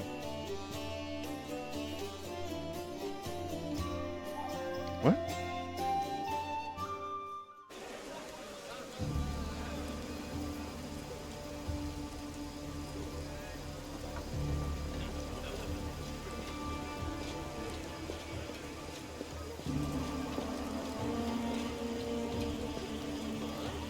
Those other guys haven't showed up yet, have they? I don't see them. Okay. I'm not gonna go around looking for them right now.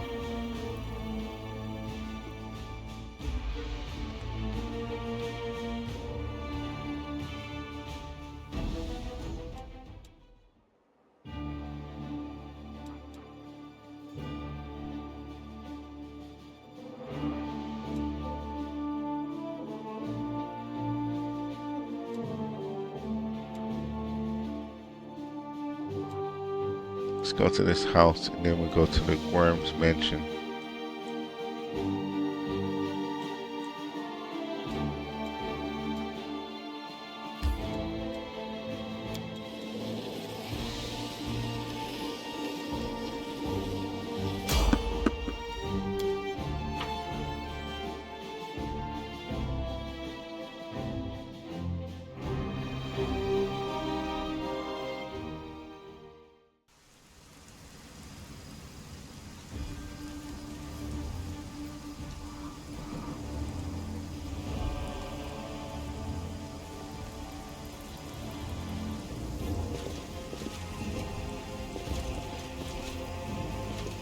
This will be quick.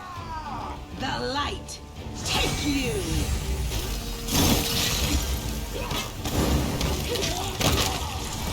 I'll cut you wide open. Good job, guys. Scroll over move here. Scroll obey. Another scroll over move here. Okay.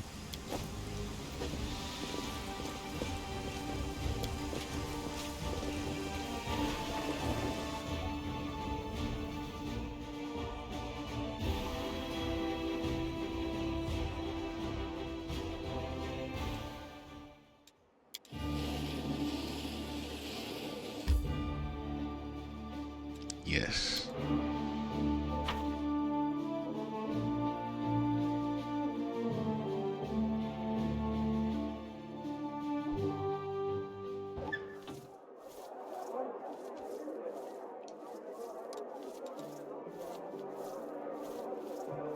Okay.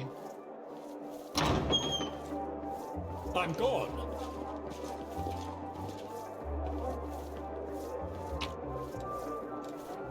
Spices and onions. Yes, I seen those other guys in there, but let's gather stuff first. Scroll of touch of gracelessness, shiny serum, gold coins, Zor, tail sting, and first aid kit. Okay. Cheese, butter, milk. Okay. Onions, spices, flour. Okay. Bourbon, liquor, ale. We do it my way. Into the A fray! test of my abilities. The inheritor, guide my blade! Good job, guys. Nothing else in there, though. Okay. Follow if you dare.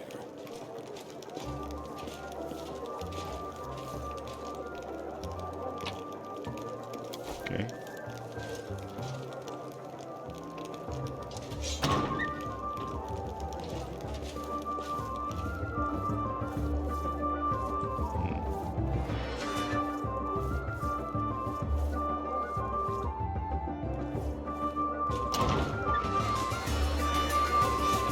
What on earth? Slim cage account and the new Numeran elixir is quite something.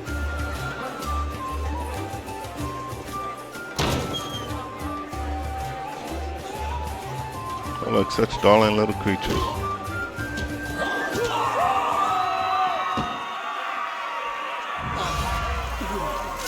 Save the last one for me. Just did Bone Shaker. Alright, let's get this wizard.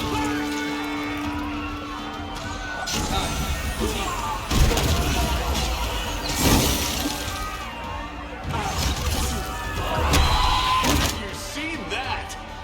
The light!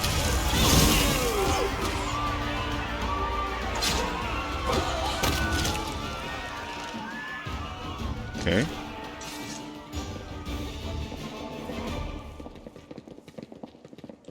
What is happening here?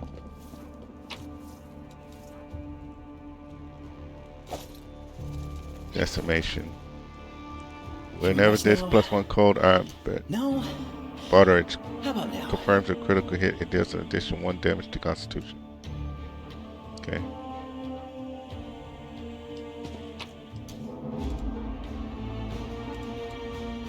Blood Bowl, Scimitar, Dagger.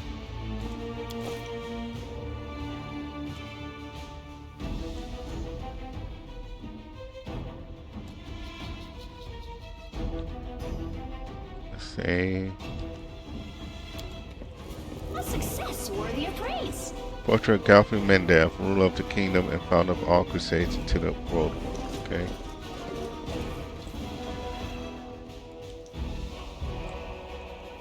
I'm off. What do these drunk nobles have to say? This attack is utterly outraged. Where is the queen in all of this? What good are all these crusaders in the kingdom of Valley are not even safe in their own home?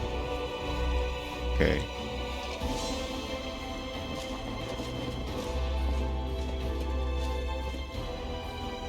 Terrible tragedy, terrible I say. When those demons came through, they smashed the fine battle of Keon and Red. Vintage was. Oh, even the courtesans is saying that. Another little dag, okay. Thank you for saving me, stranger. When those demons broke in, it was ever so terrifying. Okay. Let's see if we can get this knowledge world to pass. A success worthy of praise.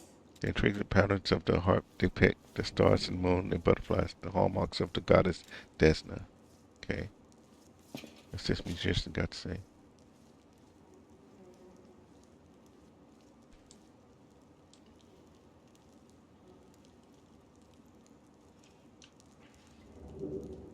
Oh, there's a guy there, and there's...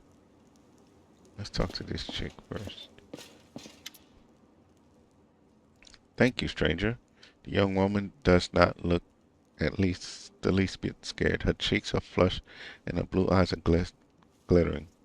For saving us from the demons and for your timely entrance. I swear, I don't know who has engaged me more today, the demons or the oh so affable master of this house.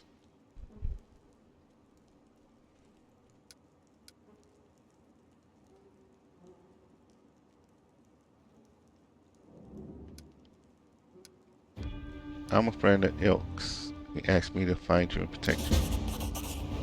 Young Classa Henska. Ilks is alive and he has made a brilliantly new friend. It's a shame it had to happen now when the city is under siege by the demons and those big pig-headed inquisitors are pursuing us instead of doing something useful. Oh, this is one of the mages. Okay. So far we found 2 out of the 3. How did you end up here? Horan's hounds found me in Wallflower, and they tried to capture us. I distracted them, then I lost them in the streets before charming my way into this party. Even if the Inquisitors saw where I went, they wouldn't have been allowed past the door. Horan holds no sway among certain members of the aristocracy. So I picked a good place to lie low. That is, until the demon showed up. She shivers and wraps her arms around herself. Do you know where the third of your group is? Well, tell me about yourself. I'm Orenko, traveling bard and follower of Desna. Many of my fellow bards are rootless misfits who wander the road, unwilling or unable to live a normal life. For me, that's only part true. I have a wonderful family, my mother, father, grandmother, and brother. Right now, they are far away, and I'm sure they miss me. But they have always supported me in my vocation, and they let me be free to roam, because they know that I couldn't be happy while there was so much of the world I hadn't explored. There's so many places where people might need my help. What can you tell me about the master of the house? About the count? Her voice drops to a whisper. I've wanted to smash a jug over his head about 5 times today already. He just brings that feeling out in people. It's one of his many talents. Other than that, well, you probably already heard about the Erudite family. All I can say is that the Count's servants flee this place like rats from a sinking ship. No one ever stays here long, even though he pays them extravagantly. I even heard one servant complain that he always feels uneasy in the Count's home, like someone is watching him, unseen eyes staring at the back of his head, even if his back is to a wall. Even if he turns around, I don't know if I believe all these tales, but I'm just telling you what I've heard. Yeah, that's the word on the street too. The tiefling hunches his shoulder. This mansion, it's a tastiest morsel in the city, but all the thieves are afraid to even set foot in the street. Why did you decide to break up the wardstone and cast magic on it? You put your lives at risk. Your information could have been a trap set by the demons. But it wasn't a demon trap, Orica says forcefully. Then her voice softens and her expression turns pensive. You know, living next to the world wound and seeing the powerlessness of the Crusaders is very hard. We've been trying to defeat the demons for 100 years now, and we have nothing to show for it. I think that Queen Galfrey and the other leaders think that we can defeat evil if we line up our soldiers in perfect columns and send them marching off with the stern battle cry. We just need a few more soldiers, a little more discipline, but we've been marching for 100 years, and it's always one step forward, two steps back. And while the soldiers are marching, people like Horon of Season Power behind their backs. His fanaticism and cruelty will forge into the same furnace as the Crusaders' righteousness. We will never defeat the demons if we keep trying to march down the same path. We need to change tack, to challenge our principles, trust our hearts and our friends, and not moldering doctrines. We need to listen to an entity that is willing to help us, my friends, and I listen, and we trust it, and we try to change something. At least we tried, even though it didn't work out. Great idea. Marching in straight lines won't work, so let's go attack the demons in a merry band of hopers and dreamers, brimming with enthusiasm and doing just whatever we feel like. When the demons see us coming, they'll die of hysterics, and our victory will be complete. Naive children, that's what you are. But I meant your words stir something in my soul. I wouldn't put you in charge of a military campaign, but I'd be proud to fight alongside you. Do you know where the third of your group is? Wildfire? No idea. If he knows about the demon attack, he won't just hide away. He'll go out and try to help people. If he doesn't know, well, you have no chance of finding him. He's a pretty skilled mage, but I doubt he'll risk using magic. He'll probably do something the Inquisition won't expect, pose as someone, disguise himself. We had a great selection of masquerade costumes in the temple. You became lost in thought for a moment. I know. I'll tie my shawl around your arm. Wildfire gave it to me. He'll spot it right away and know you're a friend. If I were you, I'll look for him in Canabras Market Square. Back there again. Can you get somewhere safe on your own? It looks like the Inquisitors aren't busting down the door just yet, and they're not hiding under the bed, so I think I'm safe for now. I'll be fine on my own. I'll go to our temple, to Elks. The Inquisitors must have searched there by now. They won't go back a second time. Okay, I have to go. Good luck. May Desna be with you, stranger. Okay.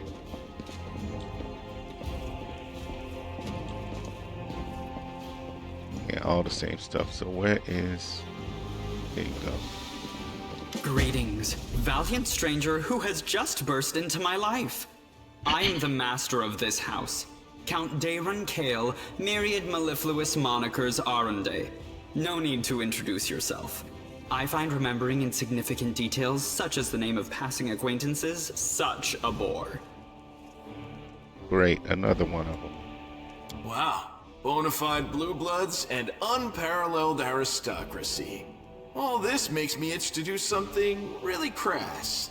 Ooh, like blow my nose on the curtains. What are you waiting for, my squamous squire? The curtains in this room are velvet, but we have some excellent silk ones with gold thread elsewhere in the house. Take your pick. My soft furnishings are yours to do with as you wish. I'm quite sick of the place, truly. I shall either sell it, or burn it to the ground and build a new mansion in its place. Oh my goodness. Now that we've finished with the niceties, tell me this. How did all those thrice-damned demons end up at my soiree?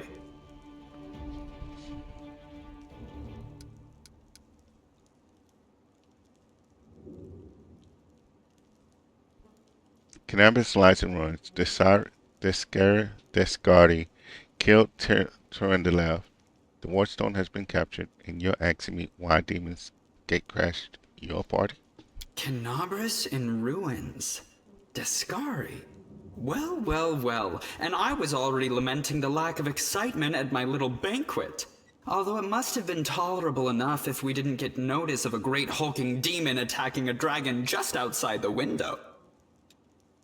It seems as though Discari's occasion was altogether more of a crush than mine, if you will pardon the pun.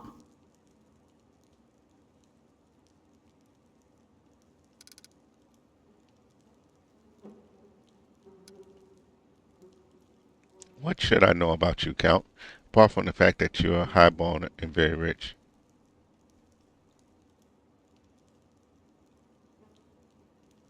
As a child, I had my very own pony, but I always dreamed of having a lamb. I was never allowed one. Sheep were seen as peasant animals, utterly unsuitable for the scion of a noble line. The trauma haunts me to this Hey, what's up, day. Big Back Russian? I think of it every time I have roast lamb for dinner. Oh my goodness. This dude. Okay. I'm sorry if I failed to sate your curiosity. I loathe talking about myself to people I don't know, even more to those I do know. The only thing worth knowing, aside from the fact that I am highborn and filthy rich, is that I dislike Puritans and demons in equal measure. Well, perhaps demons a tad more.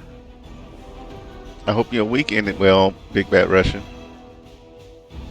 You don't seem very concerned about the city's fate. I have no friends here whose untimely demise I would care to mourn. The only alarming thing is how easily all this happened. I don't care for the thought that demons could come calling at my door at any moment. And just think, everyone had so much faith in the ward stones gifted by Iomede's herald, and in the might of our tamed dragon.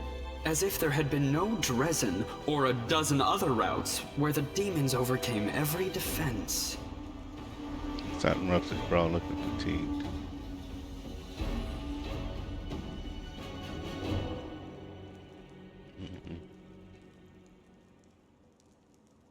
Oh yeah? Yeah, it takes a while. I mean, I haven't had to do it, but I've heard of people doing it. And you gotta have clear weather and stuff. So I take it that it wasn't raining and stuff.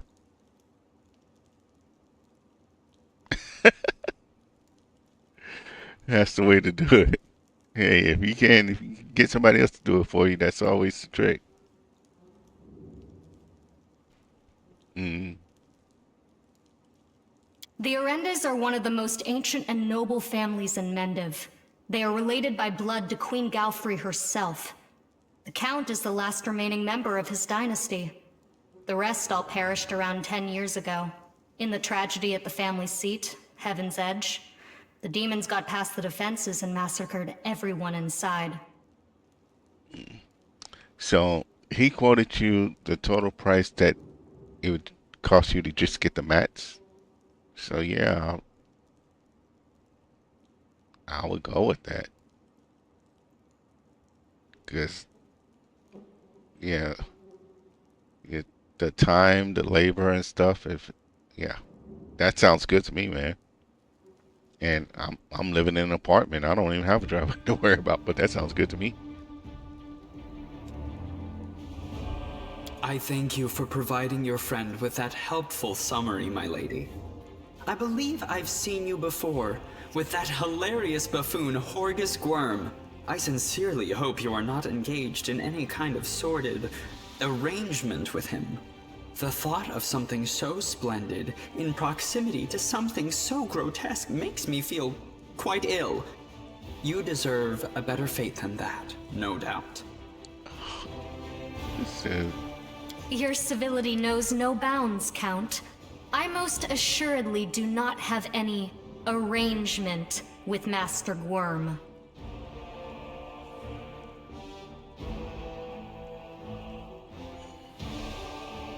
he's sitting on old chick, and I don't know if that's flirtation back, but they have a mutual dislike for Worm or what? Expect a little gratitude for saving you.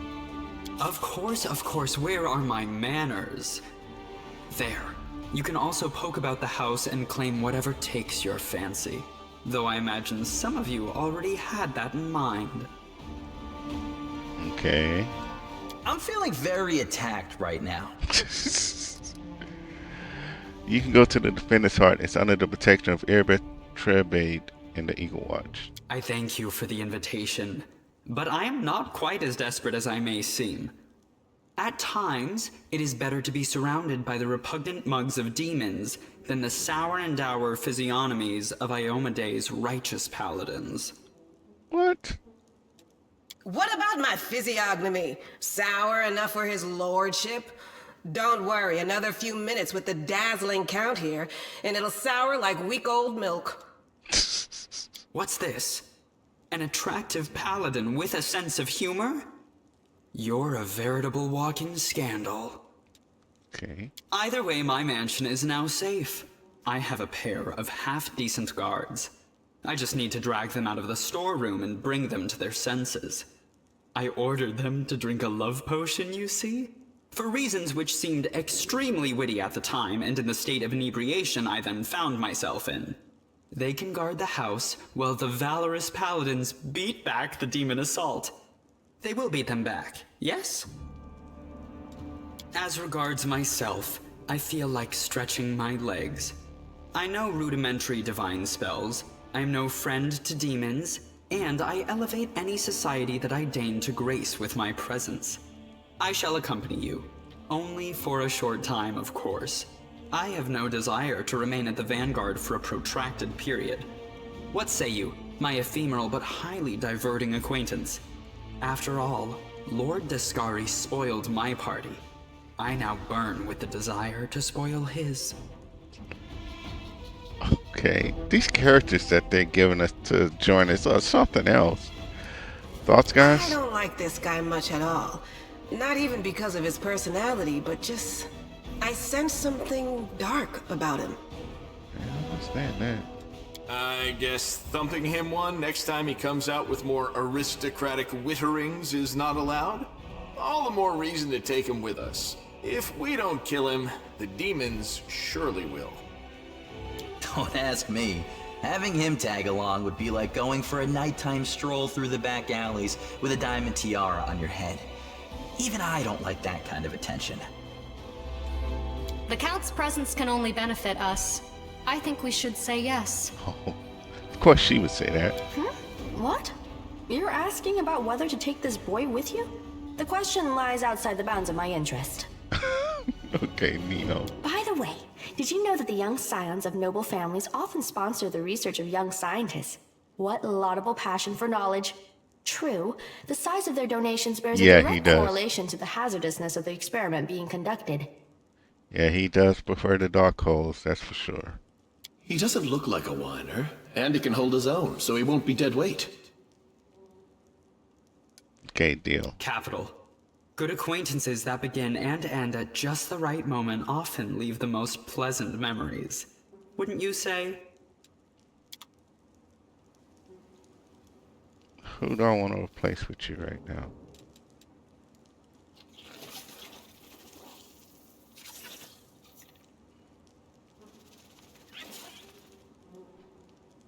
Let's take you out real quick, put you in, just so I can see what really you do. Oracle, what the hell is an oracle?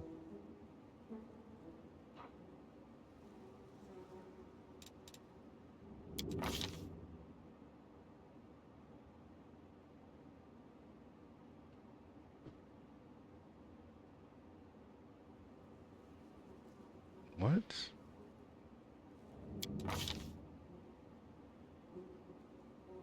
Volcano, world, persuasion. Those are his top tier things, okay.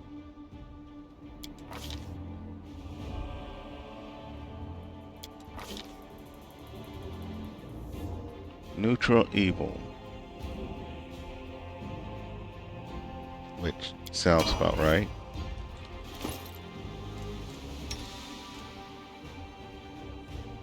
Is there somebody else that can't wear armor though? No, it looks like he can wear armor.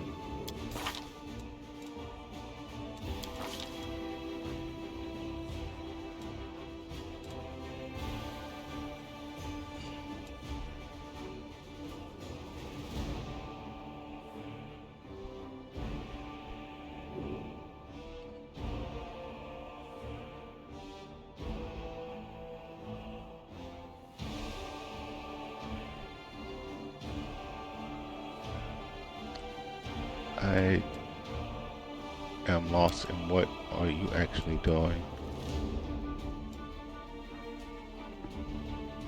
I'm lost in actually what. Okay, so it seems to be cleric basis. Yeah, I'll read all this in detail later.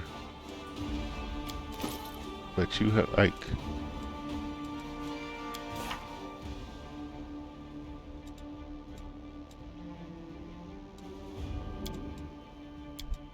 okay.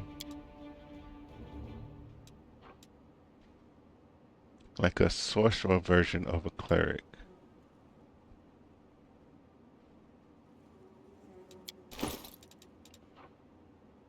Wait, what kind of spells did you have? Hold person. Bane. So yeah, this one that gives not concentration.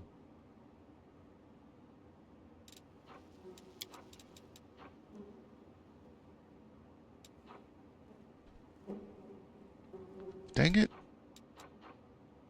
Didn't we have one of them that gave? No, that's kinetics is.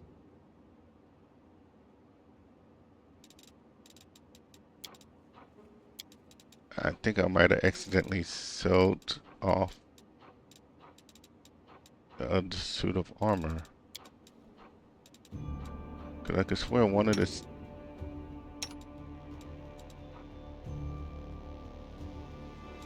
One of the armor things was a bonus. Oh no, that wasn't.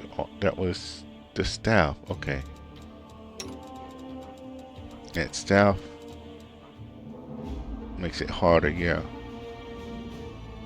For the opponent to make DC saving throws. Okay, so yeah, we give you that. And this armor.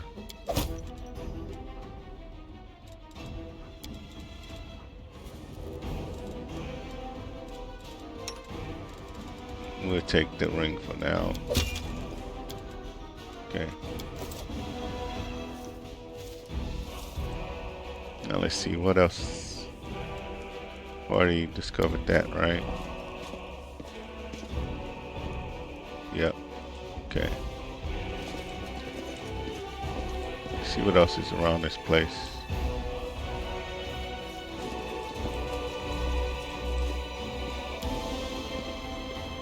You asked me. I would like some time to collect myself.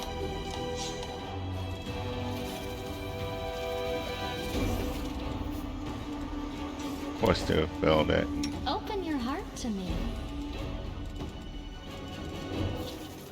Get yourself a girl.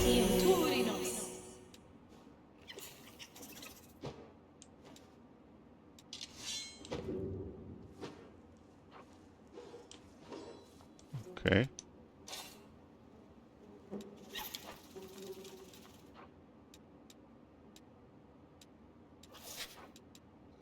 So we got to pick up a few extra things, but I do what I must. I thought that's gonna lead further into his estate, but I guess not. Okay, so now we need to go to Worm's mansion.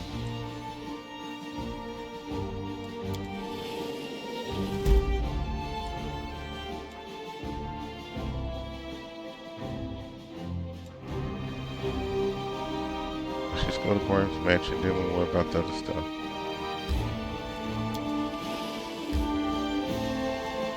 Yes, let's enter that location.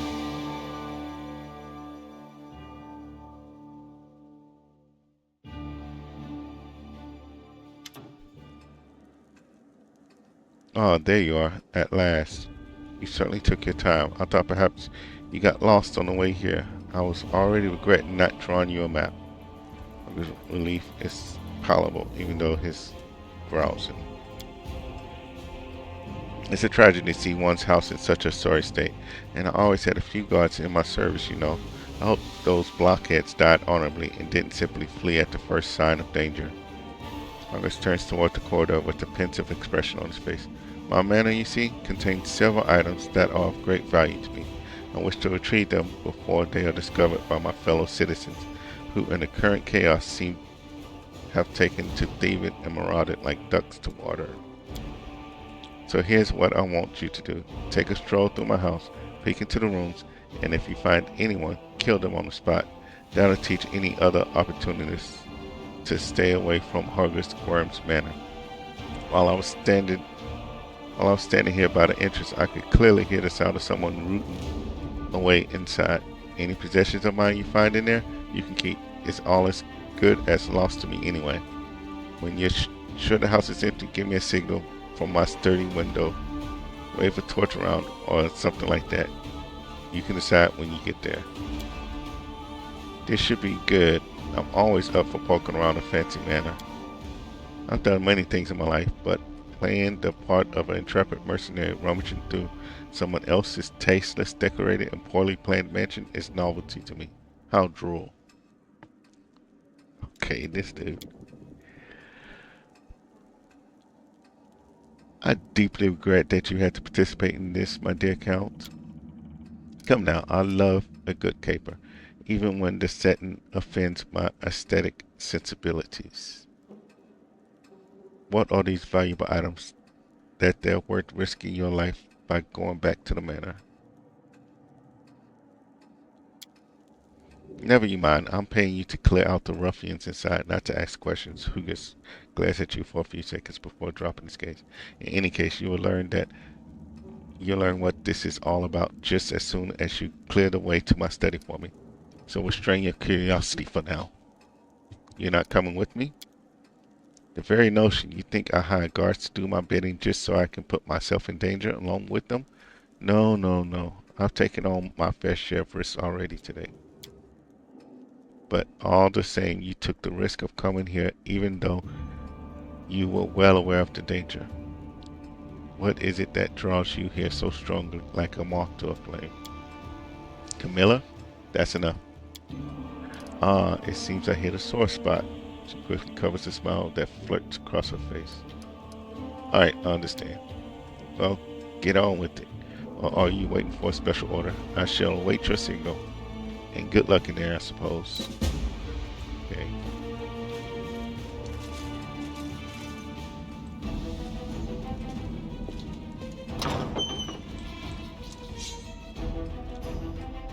A quick save and see what we got.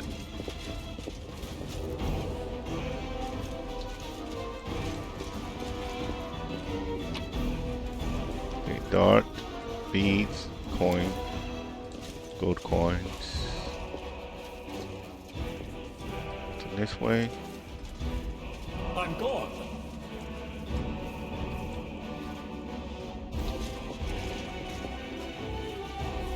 Out of my Go sight. get 'em. Let's have some fun.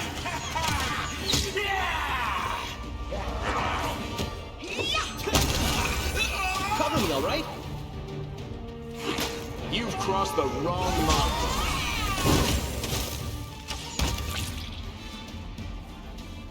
Can we rest now? No? How about now?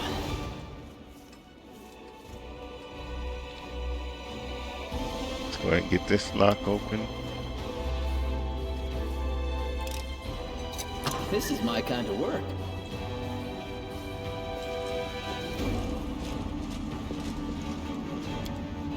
Box filled with a variety of whips and floggers.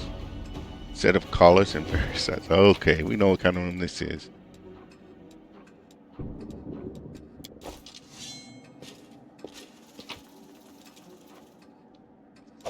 Sickle of Falter.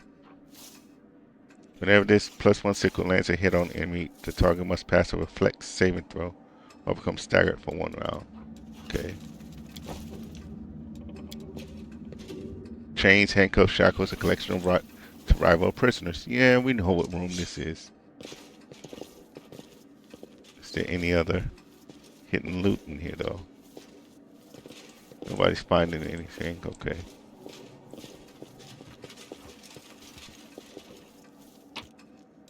Some fish.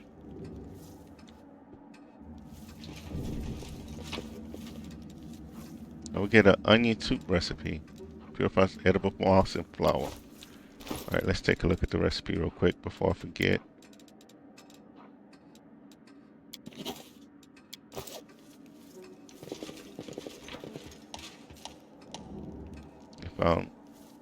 Yeah, I already did that. Purifying solutions.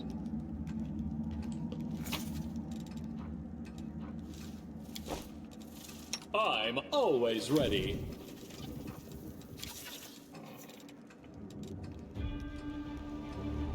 Together, we stand.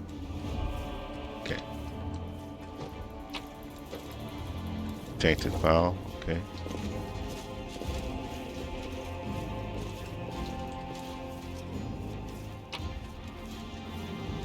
All right.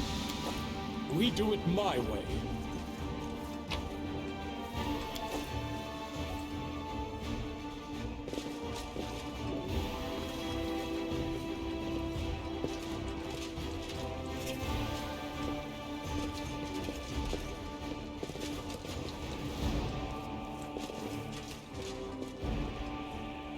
Okay.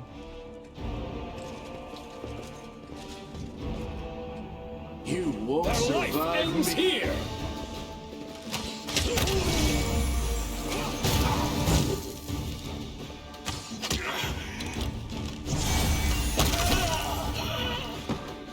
Good job, Can we guys. rest now? No? How about now? Chill out. Adventures can wait. Artificial flower. Battle of the Valley. Secret Overlords. I got a lot of reading to do in between streams.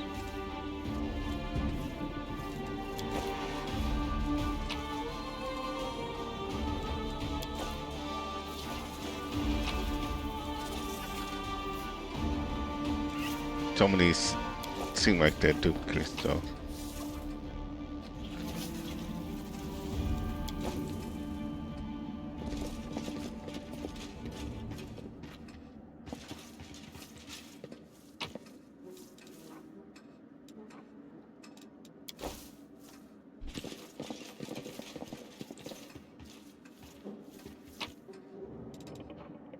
Golden Doom, Pearl, okay.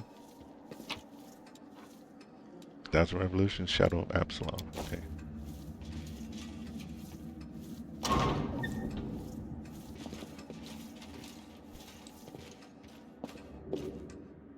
Let's go on up to the next floor. Let's check what's around this corner first.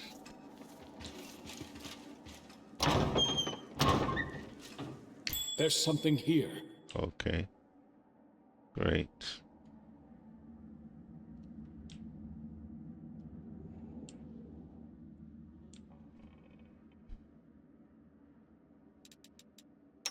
Don't mind me.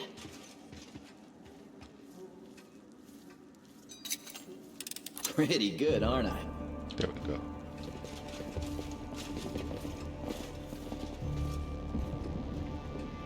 Follow if you dare.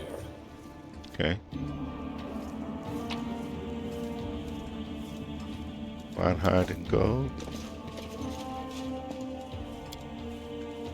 Instruments of torture, the purpose of some of them can only be guessed at.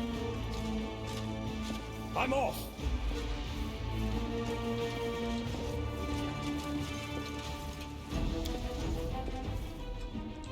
Heavy blunt option was clearly used to try and break down the door. The lock is broken and the door cannot be opened. Okay. Strike! Satan isn't that boring after all.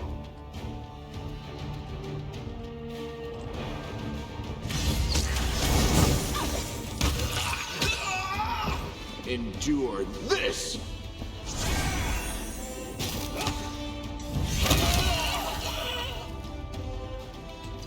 Okay, Shayla really just tore him apart, didn't she?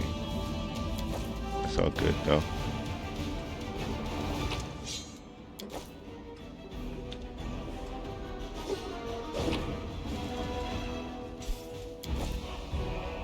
Getting plenty, a 6% chance. Ugh.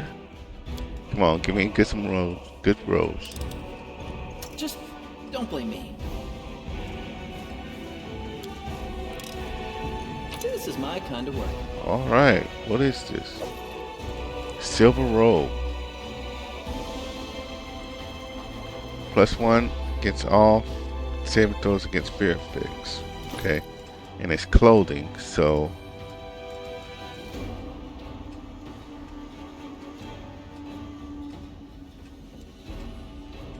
I got rid of my pure mages already. I think you can wear it without messing up your AC because it's clothing and not armor. Yeah. Okay.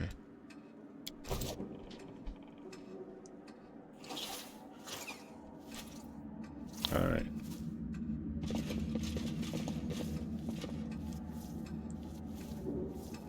Okay. I do what I must.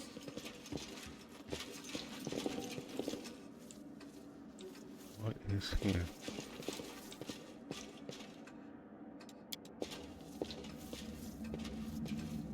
Door to the garden is blocked. Opening it is currently impossible. Okay. It doesn't look like we notice anything else in here. Seems like there should be something, but it's probably hidden. And we're not getting the rolls.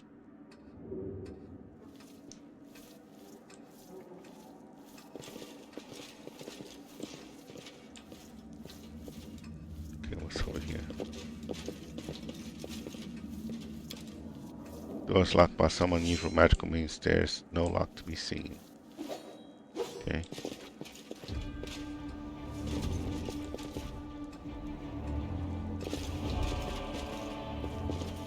Alright, here we go.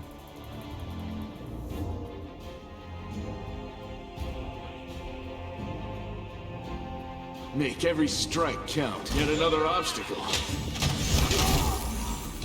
Into the fray!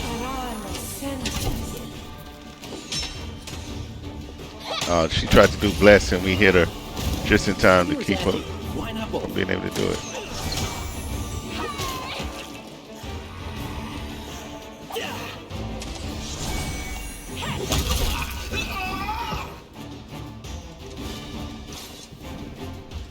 Fighting for a righteous cause is certainly different from a simple massacre. The former is more bloody and performed with pinkies out. Oh, nice. Nice heal up.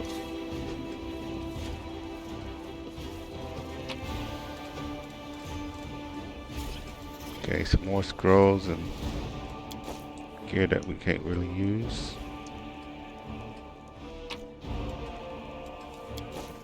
Or gear that he can't really use, but okay. Look like everything else is pulling us away from this door that we could open back here, so let's go back. We'll take care of this. Do not fear! Do not waver! The spirits demand your blood! You are today's sacrifice!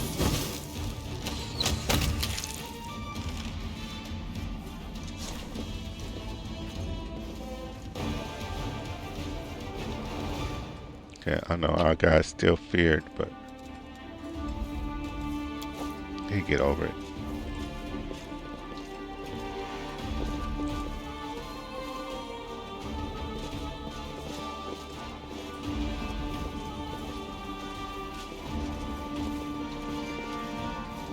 Okay, nothing seems to be hidden, or we don't notice anything hidden, I should say.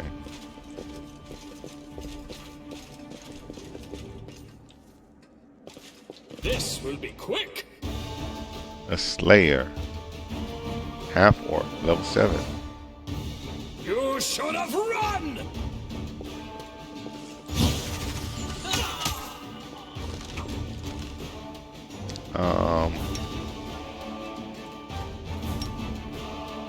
Let's start using some of these scrolls.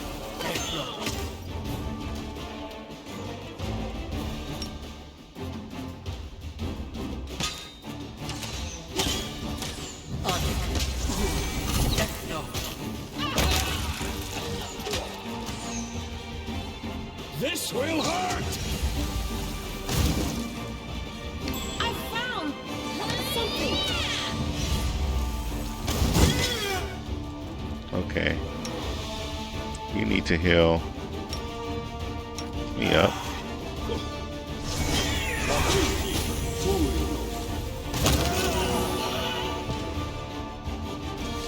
Nice, nice, nice.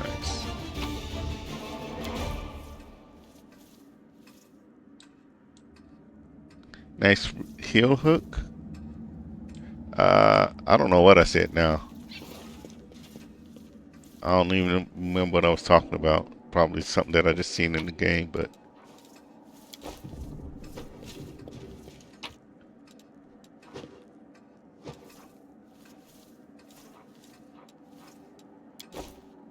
I don't know about heel hook. I don't. That doesn't sound familiar, but like I said, I don't know what I said.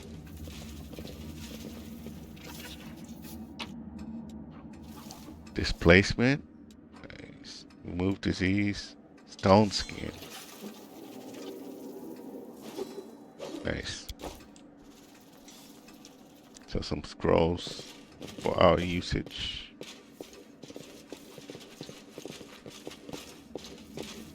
Alright. No, I don't know what you're talking about. Or at least it doesn't ring any bells.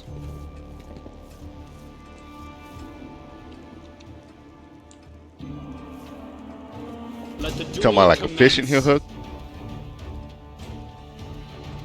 I will see to your demise. Okay, go after him.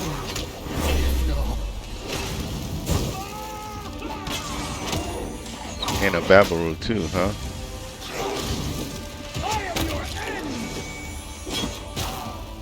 Okay, we see. What is Sailor doing? Get in there.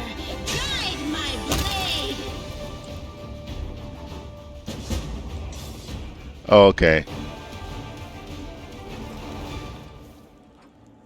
Oh, like the when you kick in the back of the head or something like that with the heel? You talking about that move? Come on, Pete. Get out the way.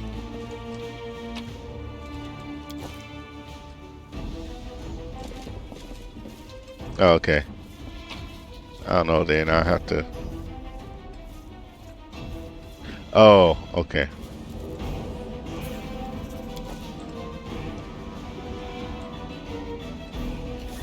Yeah, I don't watch too much MMA or wrestling, mainly because wrestling turned me off of it all because of how wrestling just became to be just a male drama series, and I'm like, no.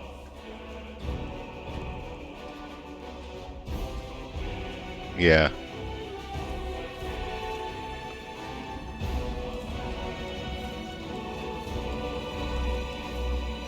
Why is it saying locked? Can we not? Okay.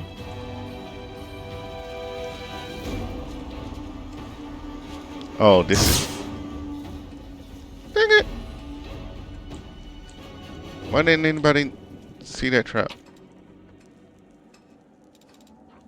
Oh, a short bow. Counterfeit Dark Sun... No. Short bow of code. Against chaotic characters. Nice. I heed the voice of the spirits. I don't know if you can... No, you can't use short bows. And you already got the long bow that's... Yeah, we maybe can give it to you. But I'm trying to use your cantrips, which you don't seem to be using very much of.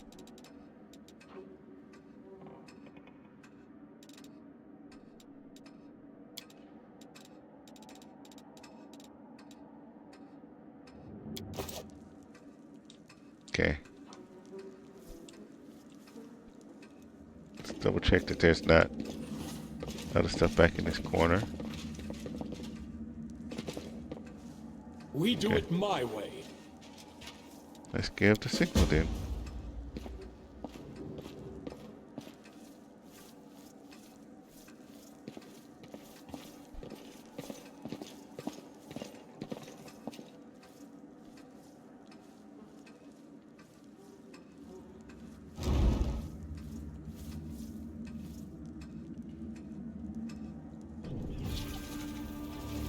Who is that? Camilla. Okay.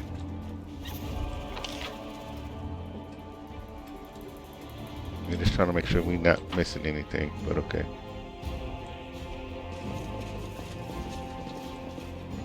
Before we go that way with you,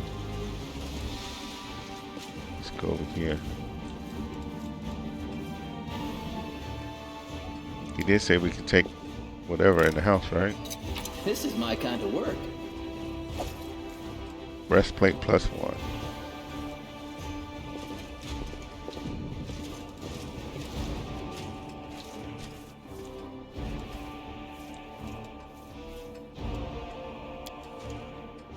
Happy family, Horgus, an unknown half-elf and their dark-haired young daughter. The painting is captioned Horgus Worm, Eris, and Camilla? Isn't that? You can trust me. Ellia.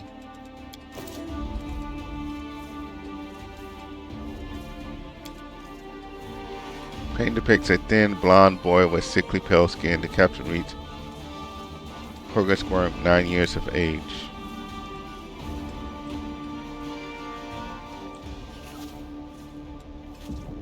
What is their connection?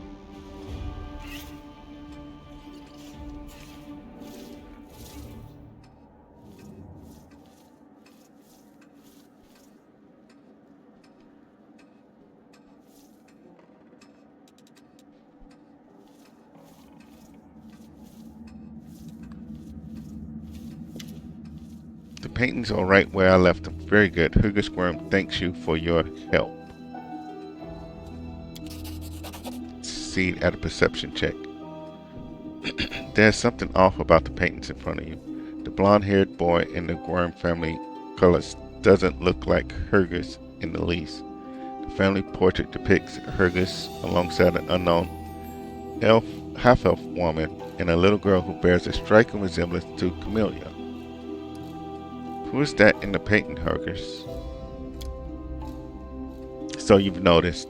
It seems there's no point in hiding it anymore. Horgus is silent for a few moments, then he sighs and presses his lips into a hard line. You see, I have two secrets. Camilla is in fact my daughter, and I am not the real Horgus Worm. What? You're not Horgus Worm?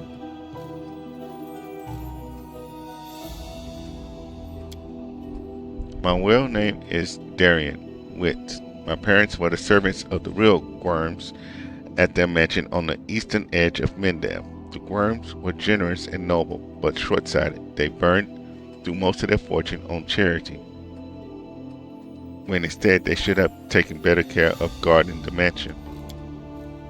When I was 10 or so, I used to play in the garden with the real Horgus Worm, who was just my age. I have no idea where the demons came from. Horgus ran into the mansion, and I bolted in the opposite direction. He was captured and killed, and I wasn't. Horgus shrugs apologetically.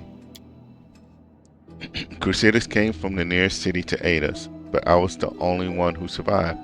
They asked me my name, and I said I was Horgus Worm. That's the whole story. So he's been living this lie. Such a heart-wrenching tale, it never fails to bring tears to my eyes. You are in no position to judge me, Camilla. Horgus' hands curls to fists, but his voice sounds more tired than angry. And that's his daughter, so she's not really royalty either. You're right, I'm not. Darren's expression is strained as he listens to Horgus' confession. A small boy in a manor under attack by demons. Such a familiar tale.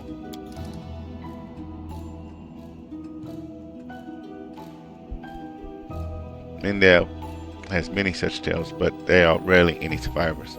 Take poor Horgus, for instance. He didn't make it. You were fortunate, Count, assuming you're not hiding anything. Horgus gives an awkward shrug, making it clear he was speaking in jest.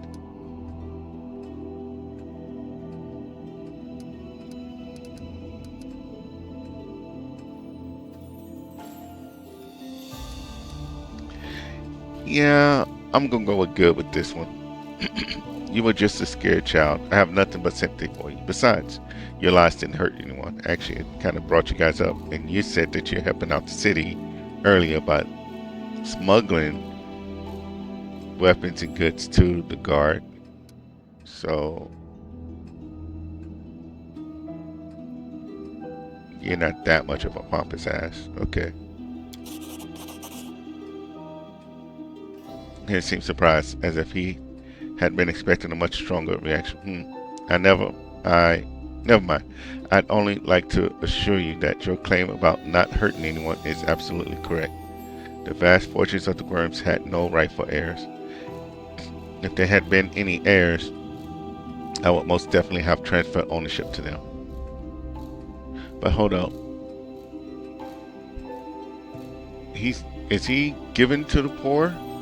Because earlier he said he was smuggling because he didn't want all the poor coming to his doorstep. He presented the image of a shrewd businessman.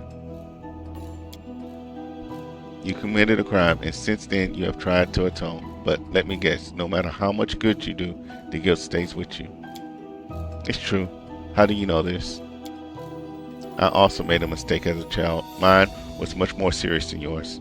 Indeed, and in consequences. Many years passed before I learned to be at peace with it, so I'm in no position to judge you. It is difficult for me to speak openly about secrets which I have kept all these years. I have been hostage to them my entire life, strange as it sounds.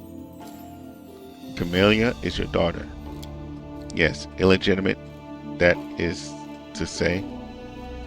His cheeks reddened. She has resided in this house since birth. The staff thought she was a niece or the daughter of a friend who died in the Crusades. I never disabused them of their notions.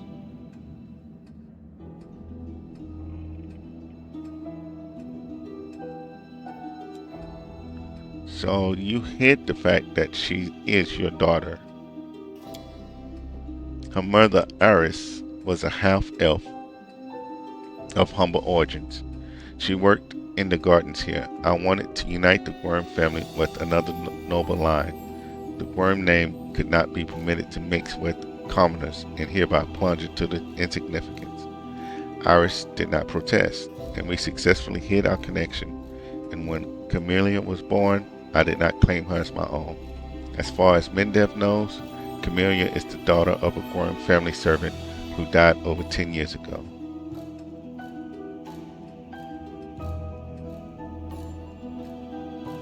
So that's why she has such resentment to you, because you never claimed her as your daughter. And before you start telling me what a terrible father I am, I want to tell you something. My daughter wanted for nothing. All her whims were fulfilled as quickly as they rose. I hired the best teachers and bought her the best books. She always ate well and had warm clothes. Isn't that what a parent does? But she wanted a daddy. You've discovered my most terrible secret.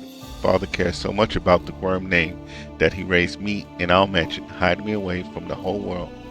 I'll always be grateful to my father for everything he's done for me, even if Mendev society disapproves of some of his decisions. Would it be insolent of me to beg for your discretion regarding what you know about us? Damn it all, and I thought Hurgus as dull as a ditch water. But now he brings this delightful offering of a stolen identity, a secret half-elf lover, and a bastard daughter. I'm afraid you'll rather put me to shame.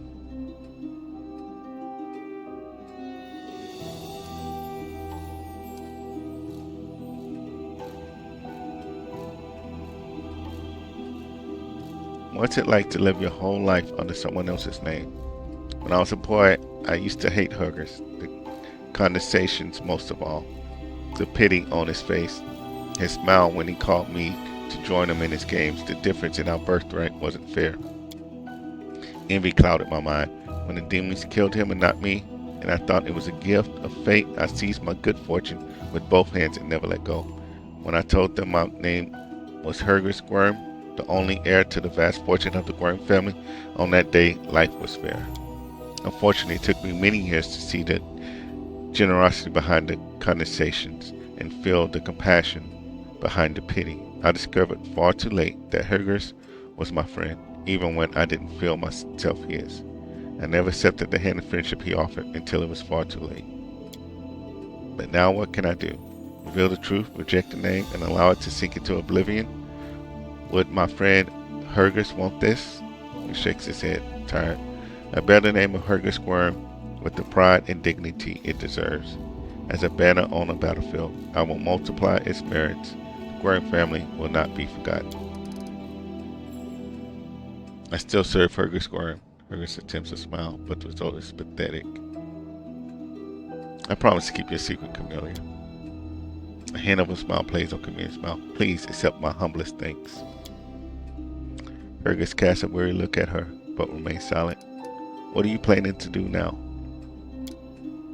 Well, first and foremost, I shall reward you handsomely for your help, and then I shall burn these portraits. I have kept them all this time out of misplaced sentiment, but they serve no purpose now.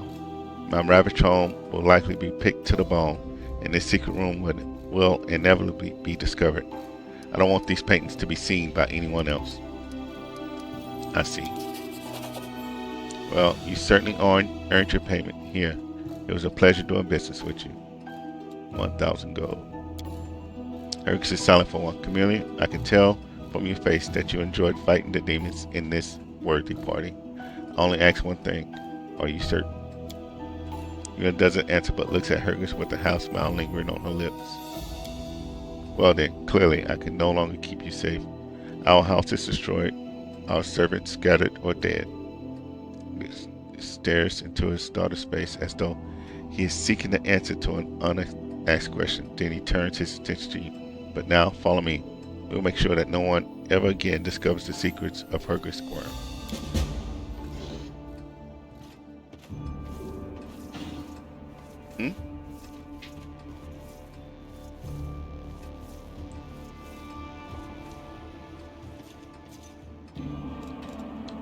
Let's see what we got.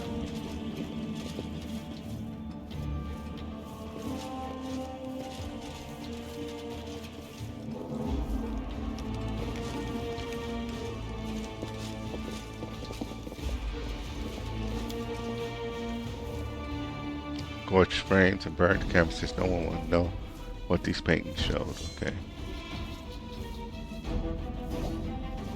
Well, that's the end. Thank you for your help. Farewell, and watch over Camilla. You gotta go all the way back to Lee. I'm off.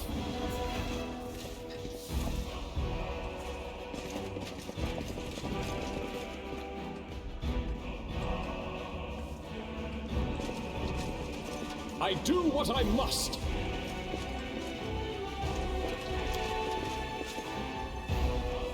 Okay.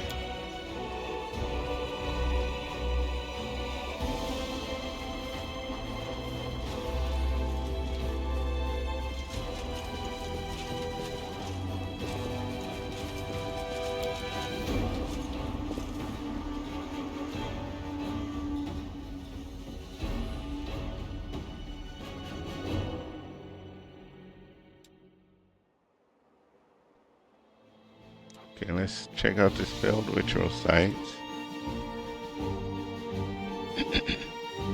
What is this?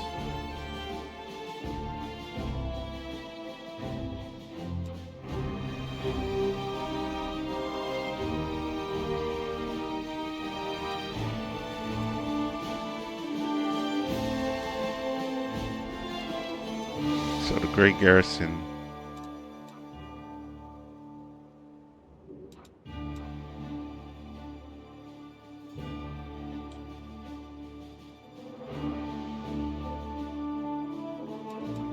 Check out this. Take 3 hours. It's like right there.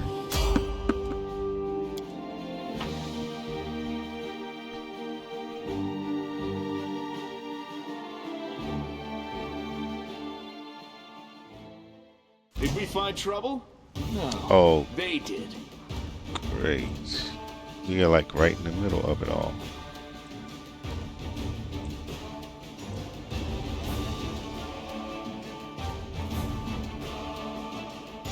Come back out the way.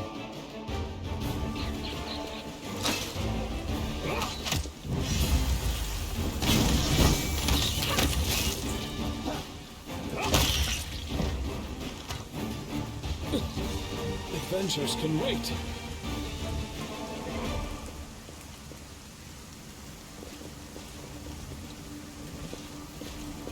Okay, good job, guys.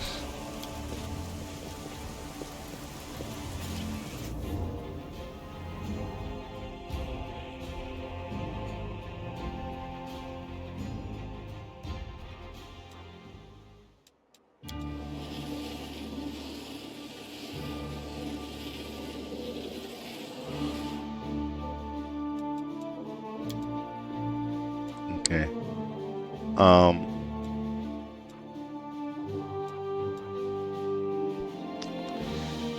I think the best thing to do right now is to go back to Defender's Heart, get a rest there before we continue to come out again.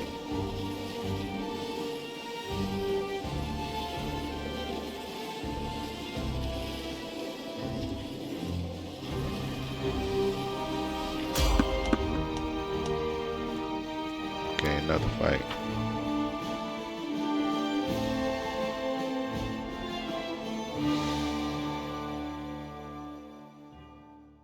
The heartbeat quickens.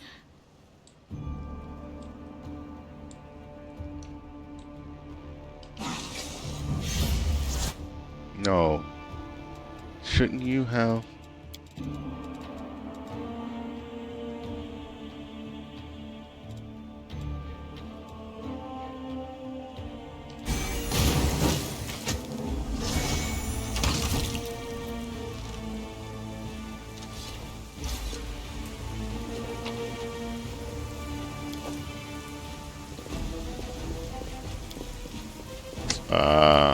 got too much.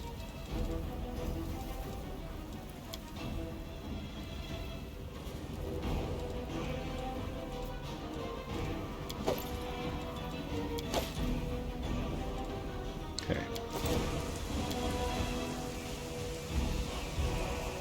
Yolan is carrying too much weight. What?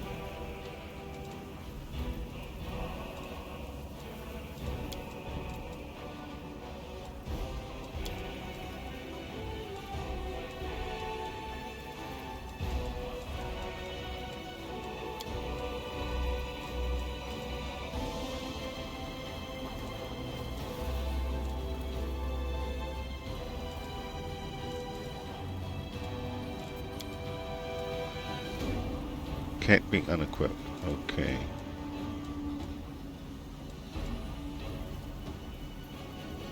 Yeah, let's just take off that for now.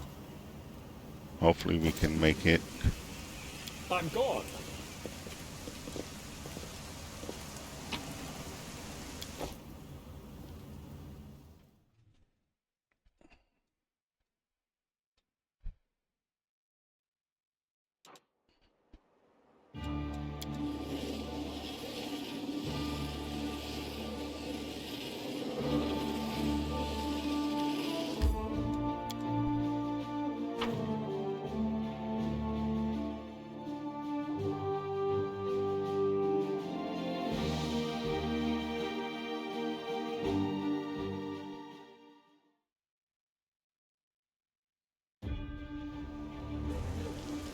Okay.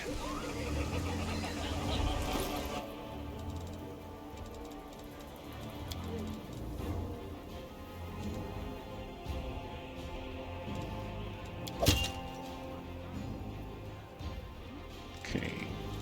Getting some of your stuff back on you.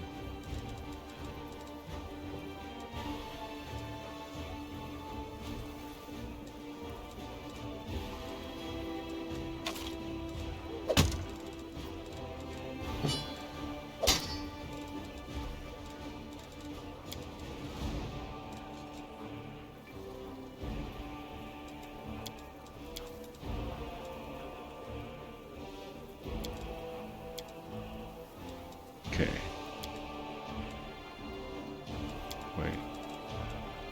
2 things of magic essence. Okay.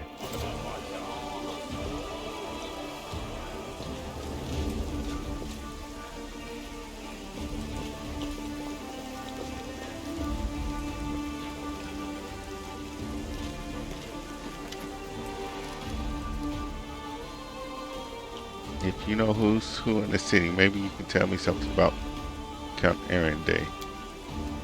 I'll tell you why not. Everyone knows the story, you see, but you could say that I'm the one who's found it in a way. The Arendaces are a very wealthy and ancient line, and they hail from the outlying areas of Canabras. That's where the Aaron Day family seat is, along with their ancestral lands. In the past, if Mendev was ever feuding with Sicars or some clan from there was causing trouble, the Count and Countess Arendelle were the ones who would defend the border with their soldiers.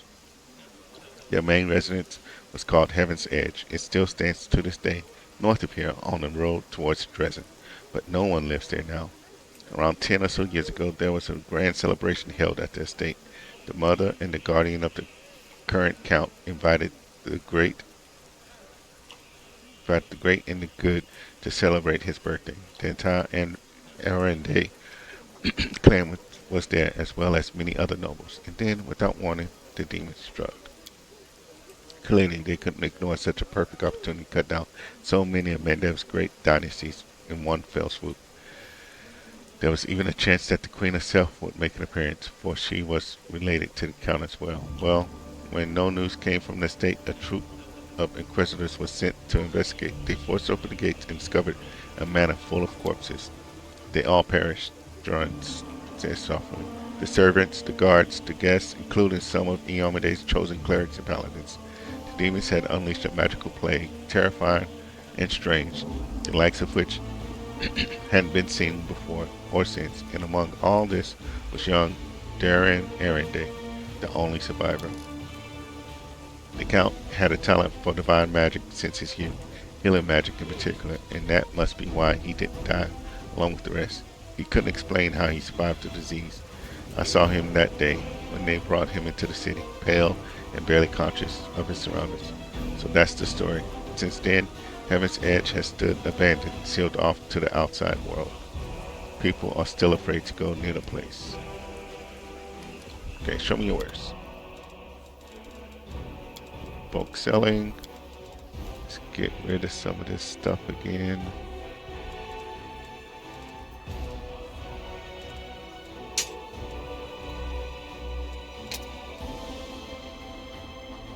Yeah, nobody's messing around with the site.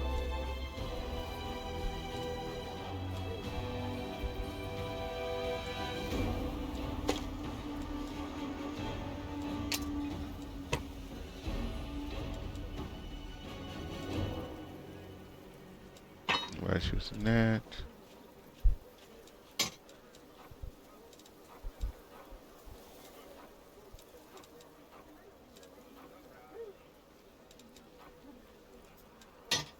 So many claims in this game.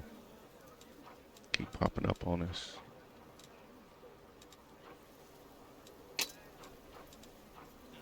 That's enough of those for now.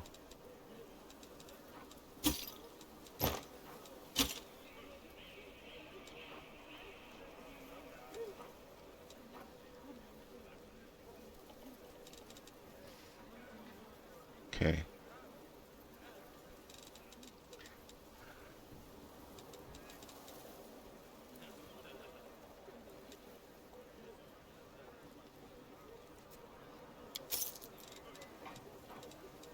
Do that like that for now. Says to talk to what's her face about our upcoming plans.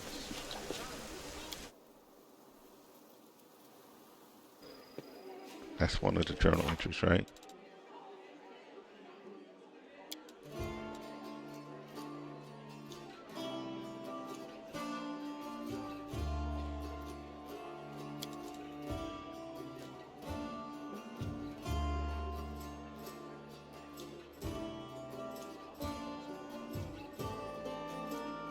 Okay.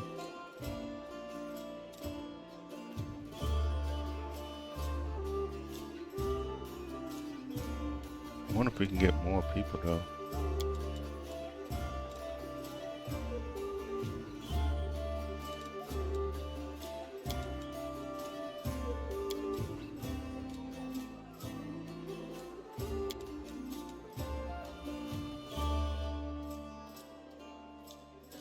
Oh, we gotta go back to Market Square.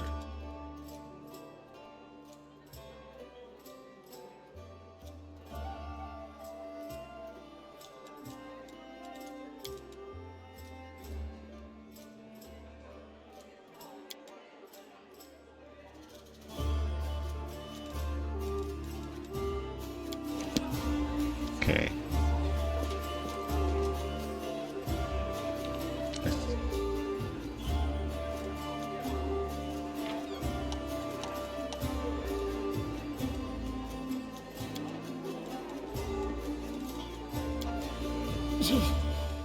Adventures can wait. What is going on here?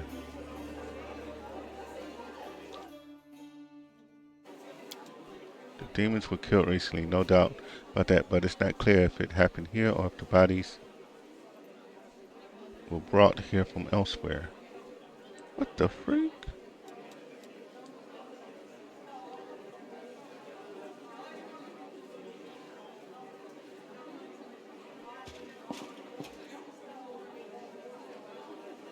Demons, the demons are attacking. Man, oh my god, it's tired still. Please talk to Erebus as soon as you can. Help us defend the tavern.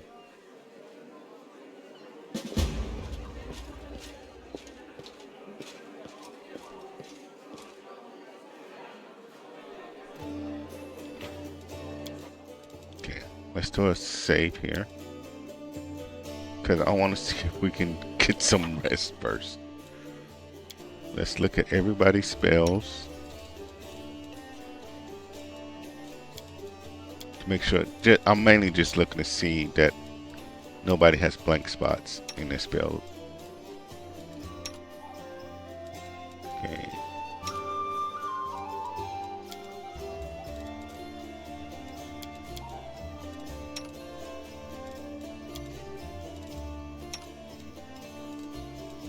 Okay.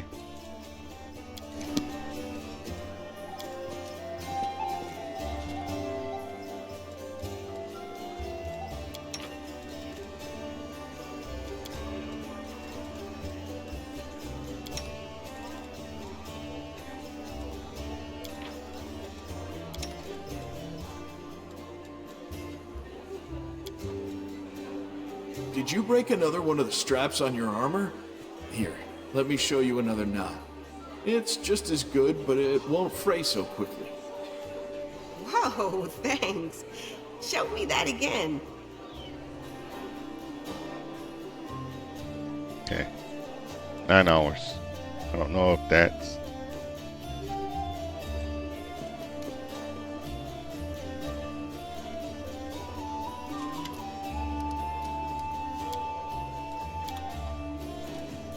Well, those demon bodies are gone. We do it my way.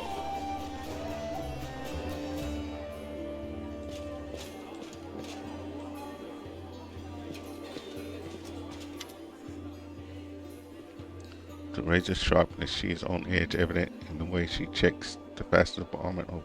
Thank you for coming to our aid. Ready yourself, the attack is imminent. We need every reliable blade we have, and the help of a fine swordsman such as yourself will be invaluable. We expect an entire horde of enemies attacking from every possible angle. I don't think you need me to tell you how to fight in those conditions.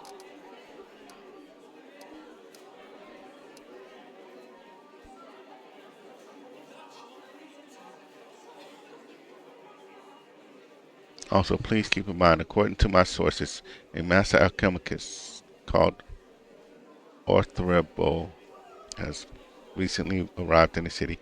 He's a well-known character among demon worshippers. We don't expect him to show up personally, but thanks to him, the coaches have been able to prepare a whole cart full of incendiaries. They will try to burn the defender's heart to the ground. The arsonists are the main target. Keep an eye on them and take them down first, or they'll burn the ground out from under our feet.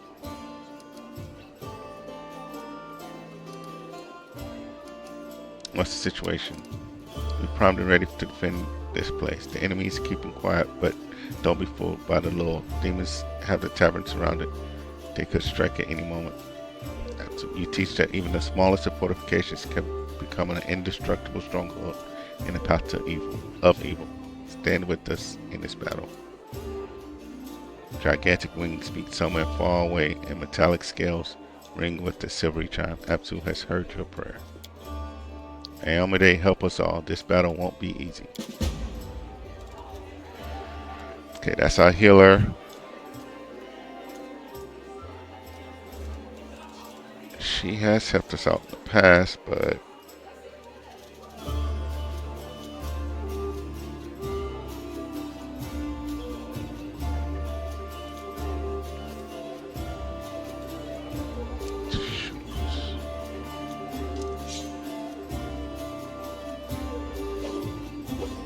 I think I want to bring her in instead of her. Though, yeah, let me try that. After this fight, it'll be the end of the stream, but let's see how well we can do in this fight.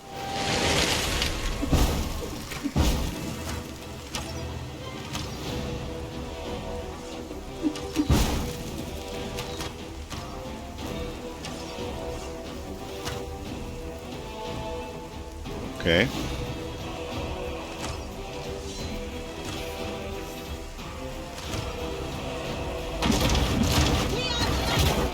They are the darkness.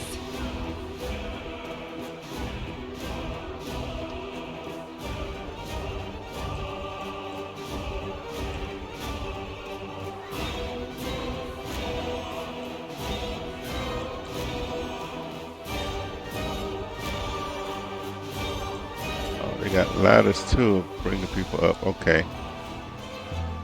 Alright, so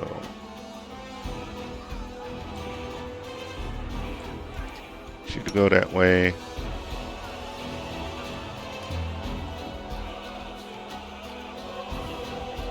Try to have both of them going that way. Without risk.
irrelevant.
Cover me, all right? Precision and grace.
Stab you or zap you? Why not both?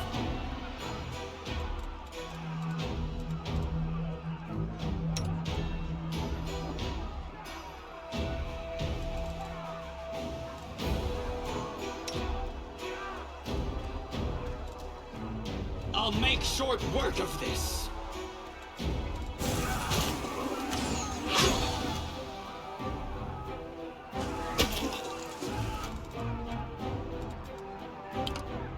Distract them for me.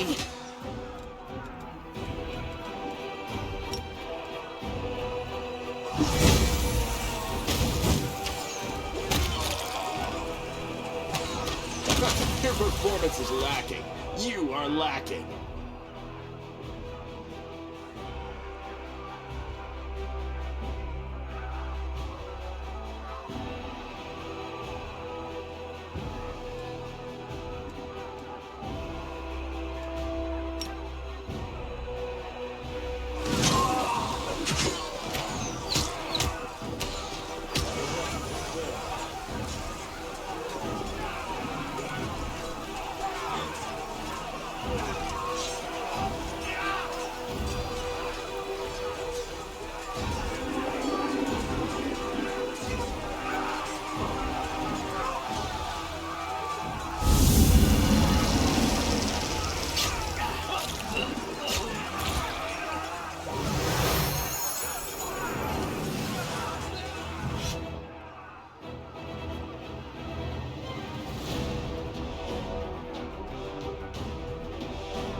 endure this!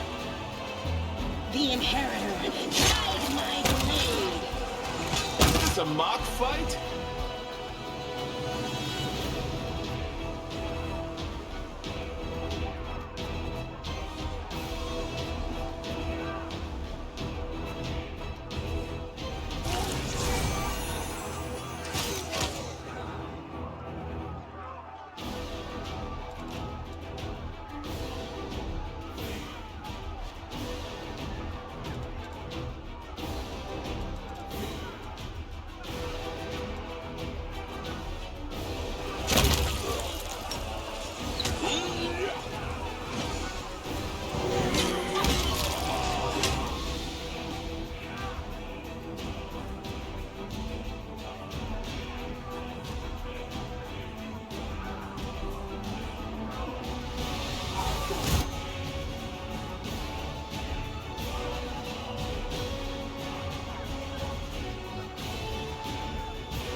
Time to share your treasures.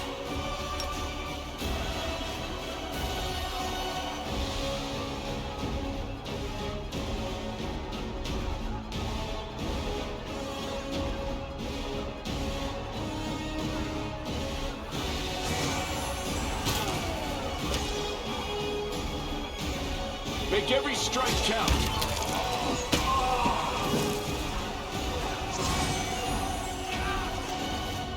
The light, take you!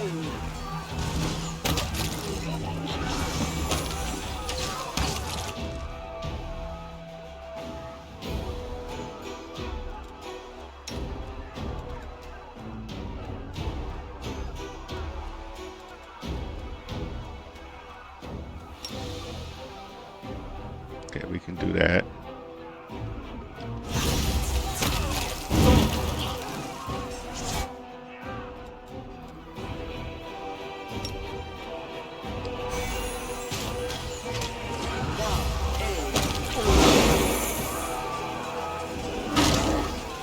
Really?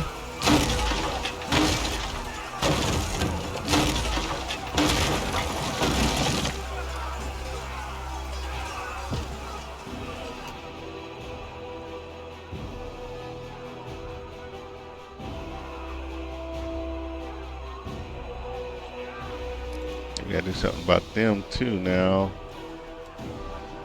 Get all those bodies seem under control.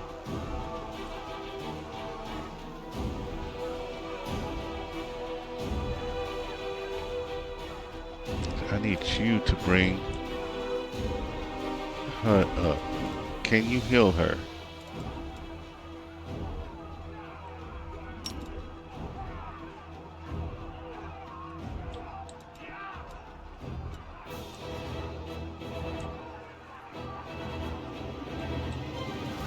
We might have to let these guys come in unabated right now.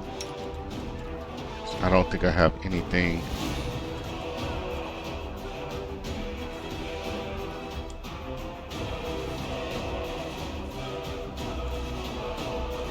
Really stop them.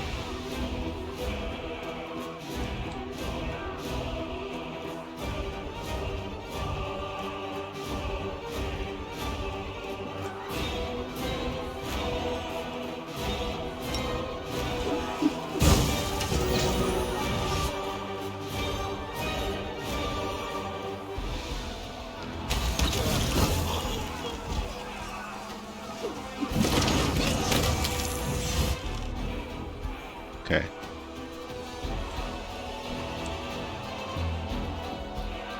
You should have run!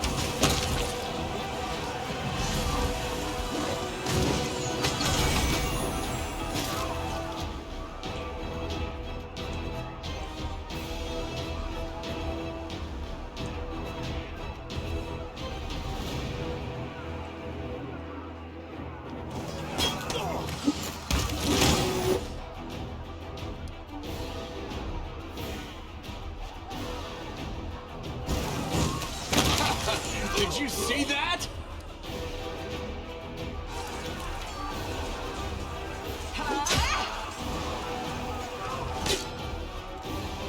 Did you lay on hands or not?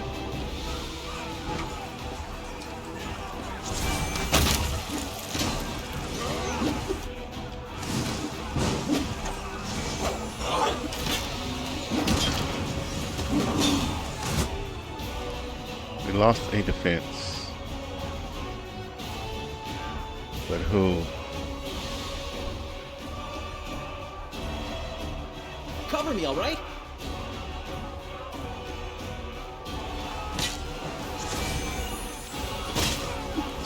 Oh, these guys.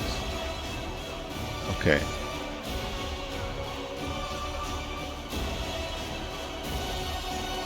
Yeah.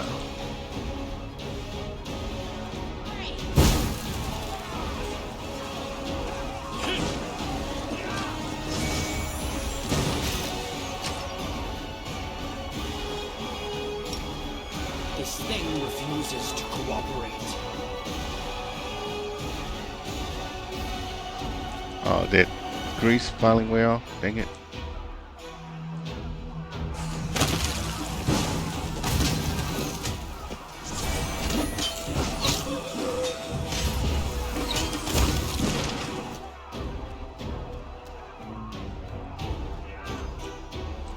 Go after these guys. This will hurt!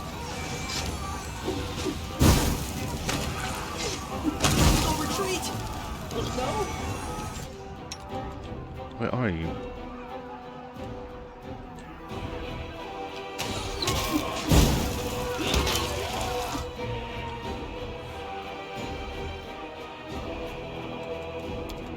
Okay. Let's get you some healing.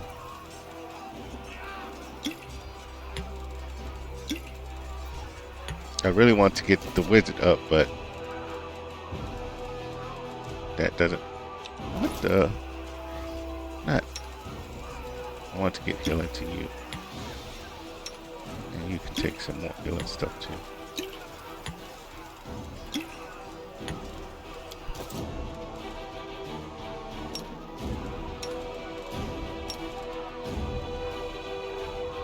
Okay.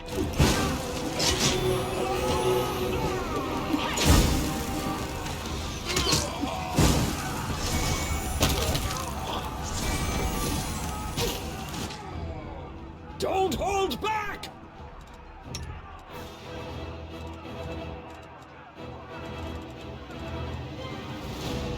Give yourself some major armor.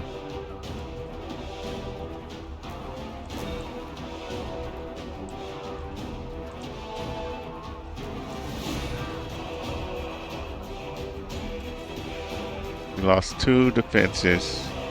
I don't even know what the repercussions of that's going to be, but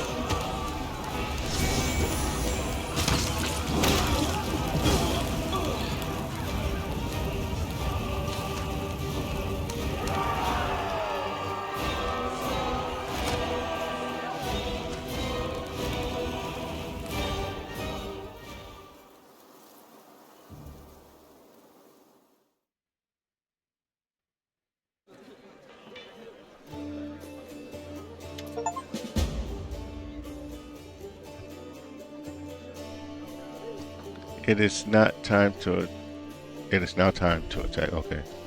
Victory. Canaverous bites back and our teeth are sharp.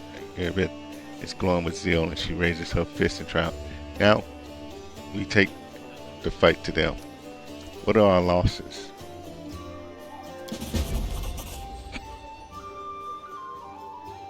Okay. Minimum. The battle wasn't easy, but thanks to you, we chewed through them and spat them out again. They thought they could break us, but they only bolstered our spirits. Will there be another attack? I doubt it. Demons aren't famed for their organizations. We'll strike a blow at the Grey Garrison long before they regroup for a new assault. Congratulations on the victory. It wouldn't have been possible without you. That reminds me, we found this among the attackers' remains. This trophy rightly belongs to you. Nicely done. Every flail of weakness. Now our goal is to rout the demons in the Grey Garrison, just like we did here.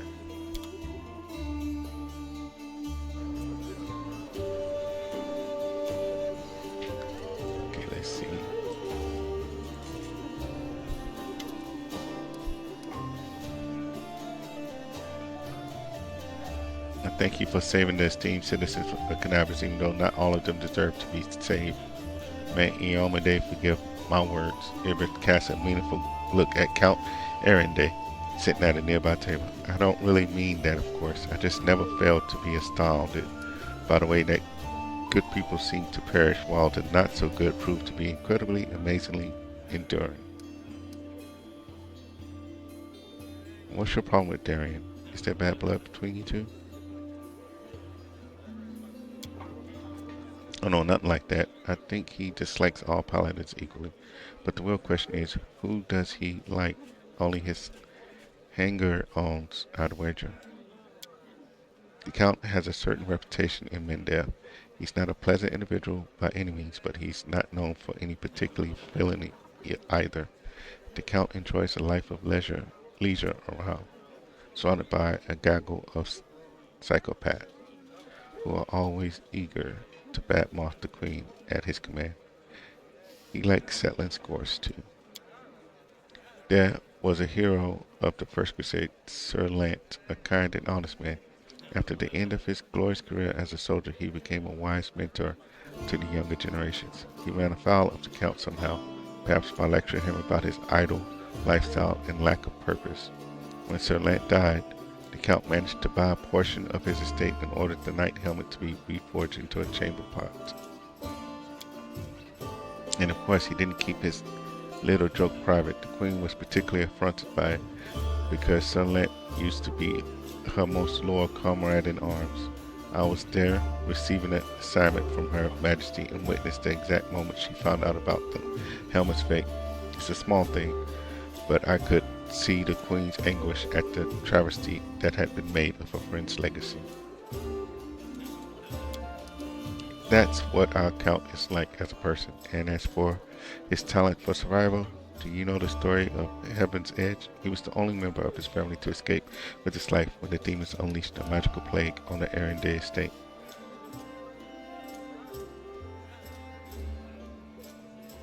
Could you tell me more about the Heaven's Edge? Maybe she has another outcome.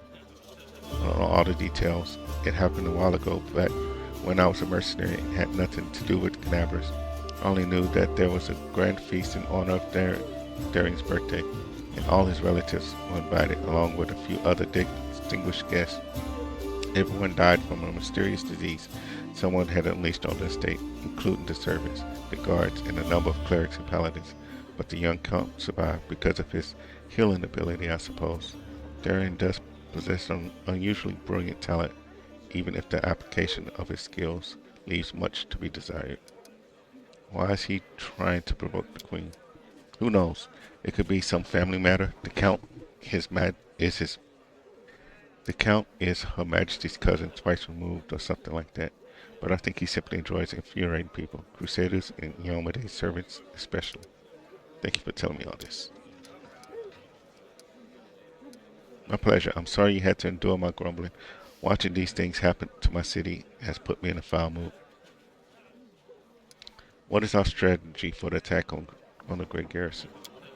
I shall lead the rest of my forces on a frontal assault. This will distract the enemy enough to let you use the secret passage and reach the ward snow. Destroy it before the demons turn Iomede's gift to a weapon of the abyss.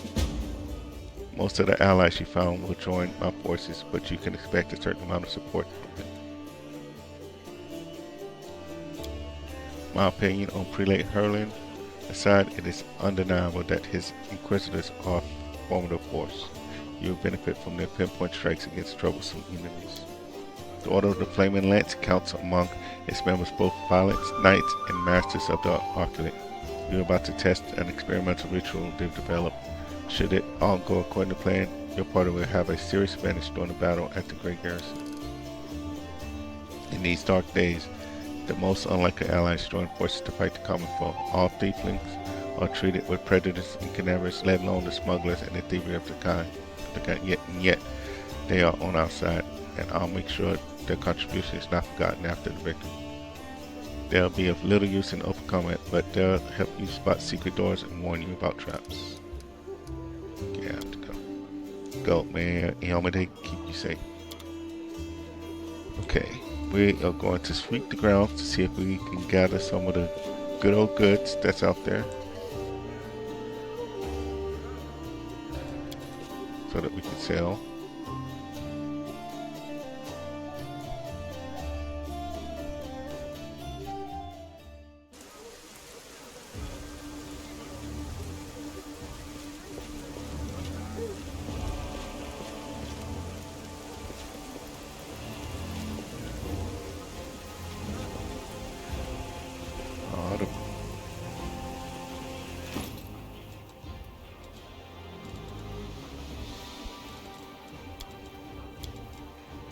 Man, sure would have been nice to be able to get all those goodies.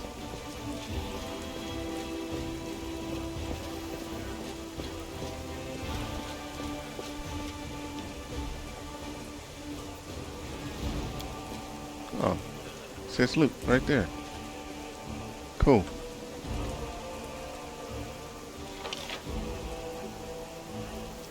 They already picked it all up for us. Awesome.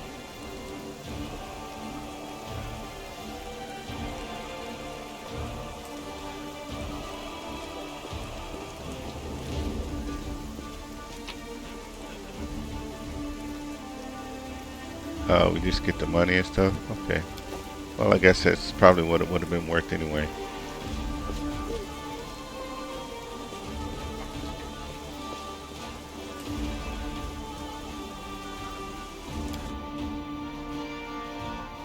Oh no, those were the wizards.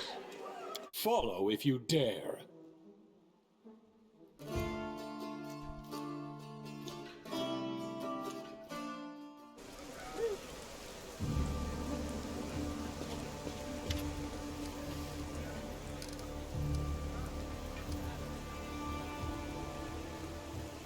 Tell me about yourself.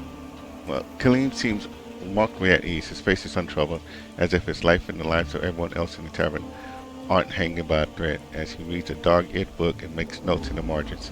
He notices you, looks up from the page, and gives you an affable nod. Tell me about yourself. I am from Teldor. I began serving Neathers from the very young age. I swept the temple, dusted the books, and I studied. I dreamed of becoming the urge. But for whatever reason, no matter how well I performed magic or how devoutly I prayed, I could never combine those two strengths. Okay, I know what he's talking about now. And then I came across Mirimar's book about the application of magic and the struggles against those demons, and her words revealed a great secret to me.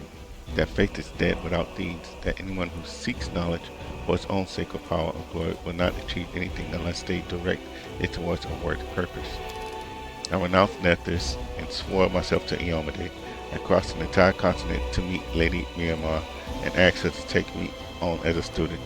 And it was here, in this accursed land, fighting against the forces of the abyss, that I finally realized the true purpose of magic and prayer. I became a third because I finally had the reason to become one. Tell me about your order. Our order devotes itself to mythical research and the pursuit of secret knowledge. We spend just as much time on spells as we do on prayers and weapon drills. At the end of the day, our enemy is not of this world, which means that to fight it, we need knowledge that is not of this world either. I can see that Miramar the Scholar means a lot to you. She's my teacher. Without her, I wouldn't be who I am today. What are you reading? Then closes the book and shows you the cover. Selected passages from the letters of St. Learman. It's amazing how humble she was. She could have been the highest priest of the Church of Iomade if she wanted to. Power was hers for the taking, but clearly it wasn't a temptation for her. Reading these letters, understand why Iomade made Learman one of her servants after she died. How can you help us when we attack the Great Garrison? There's one ritual that we've been wanting to test for a long time. If it works as it should, we can offer you an effect similar to a haste spell. Not for a handful of seconds, but for scores of minutes, maybe even hours. Nice. I have to go. Be careful, our foes like to pretend to be our friends.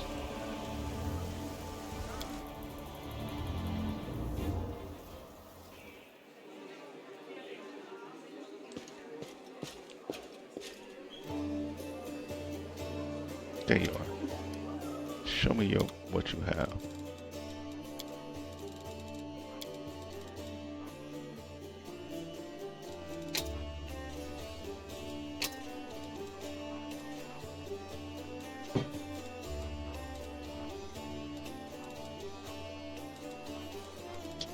Okay.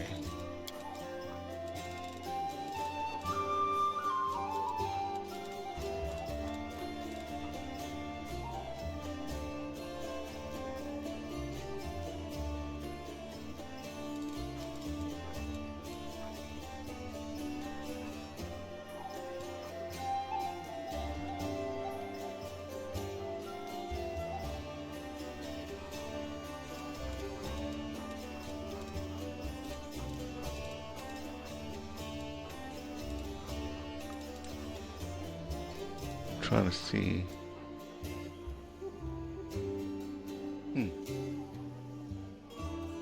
Interesting. Holy water.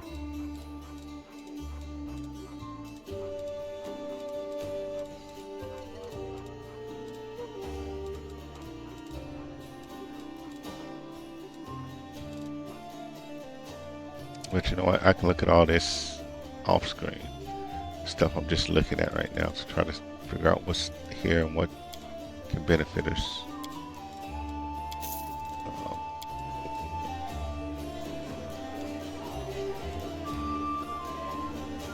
Yeah, I can put some of this extra stuff in the chamber. Not chamber, in the chest.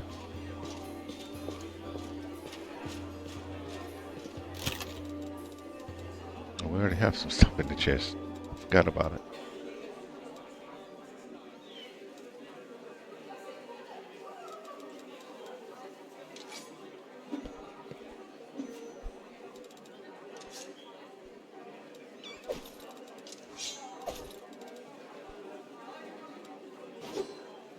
Yeah, we can do it like that. That can also go to be sold.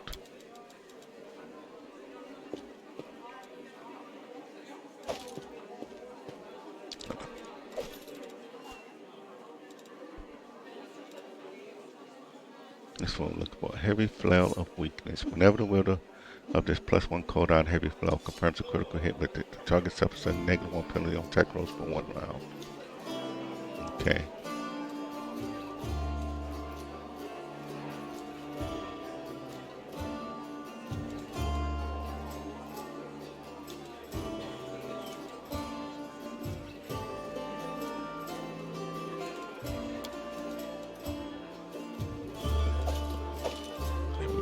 Well, that's just let's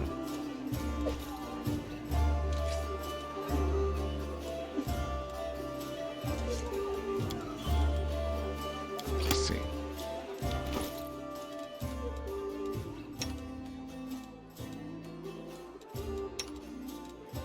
Right.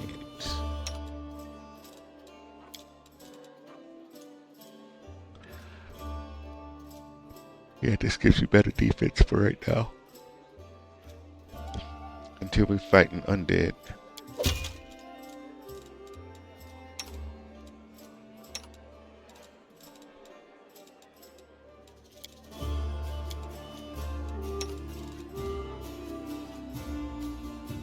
Alright.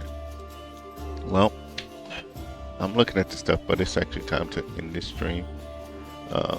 Thanks for coming through, Big Bad Russian. Thanks for everybody for taking the time to watch.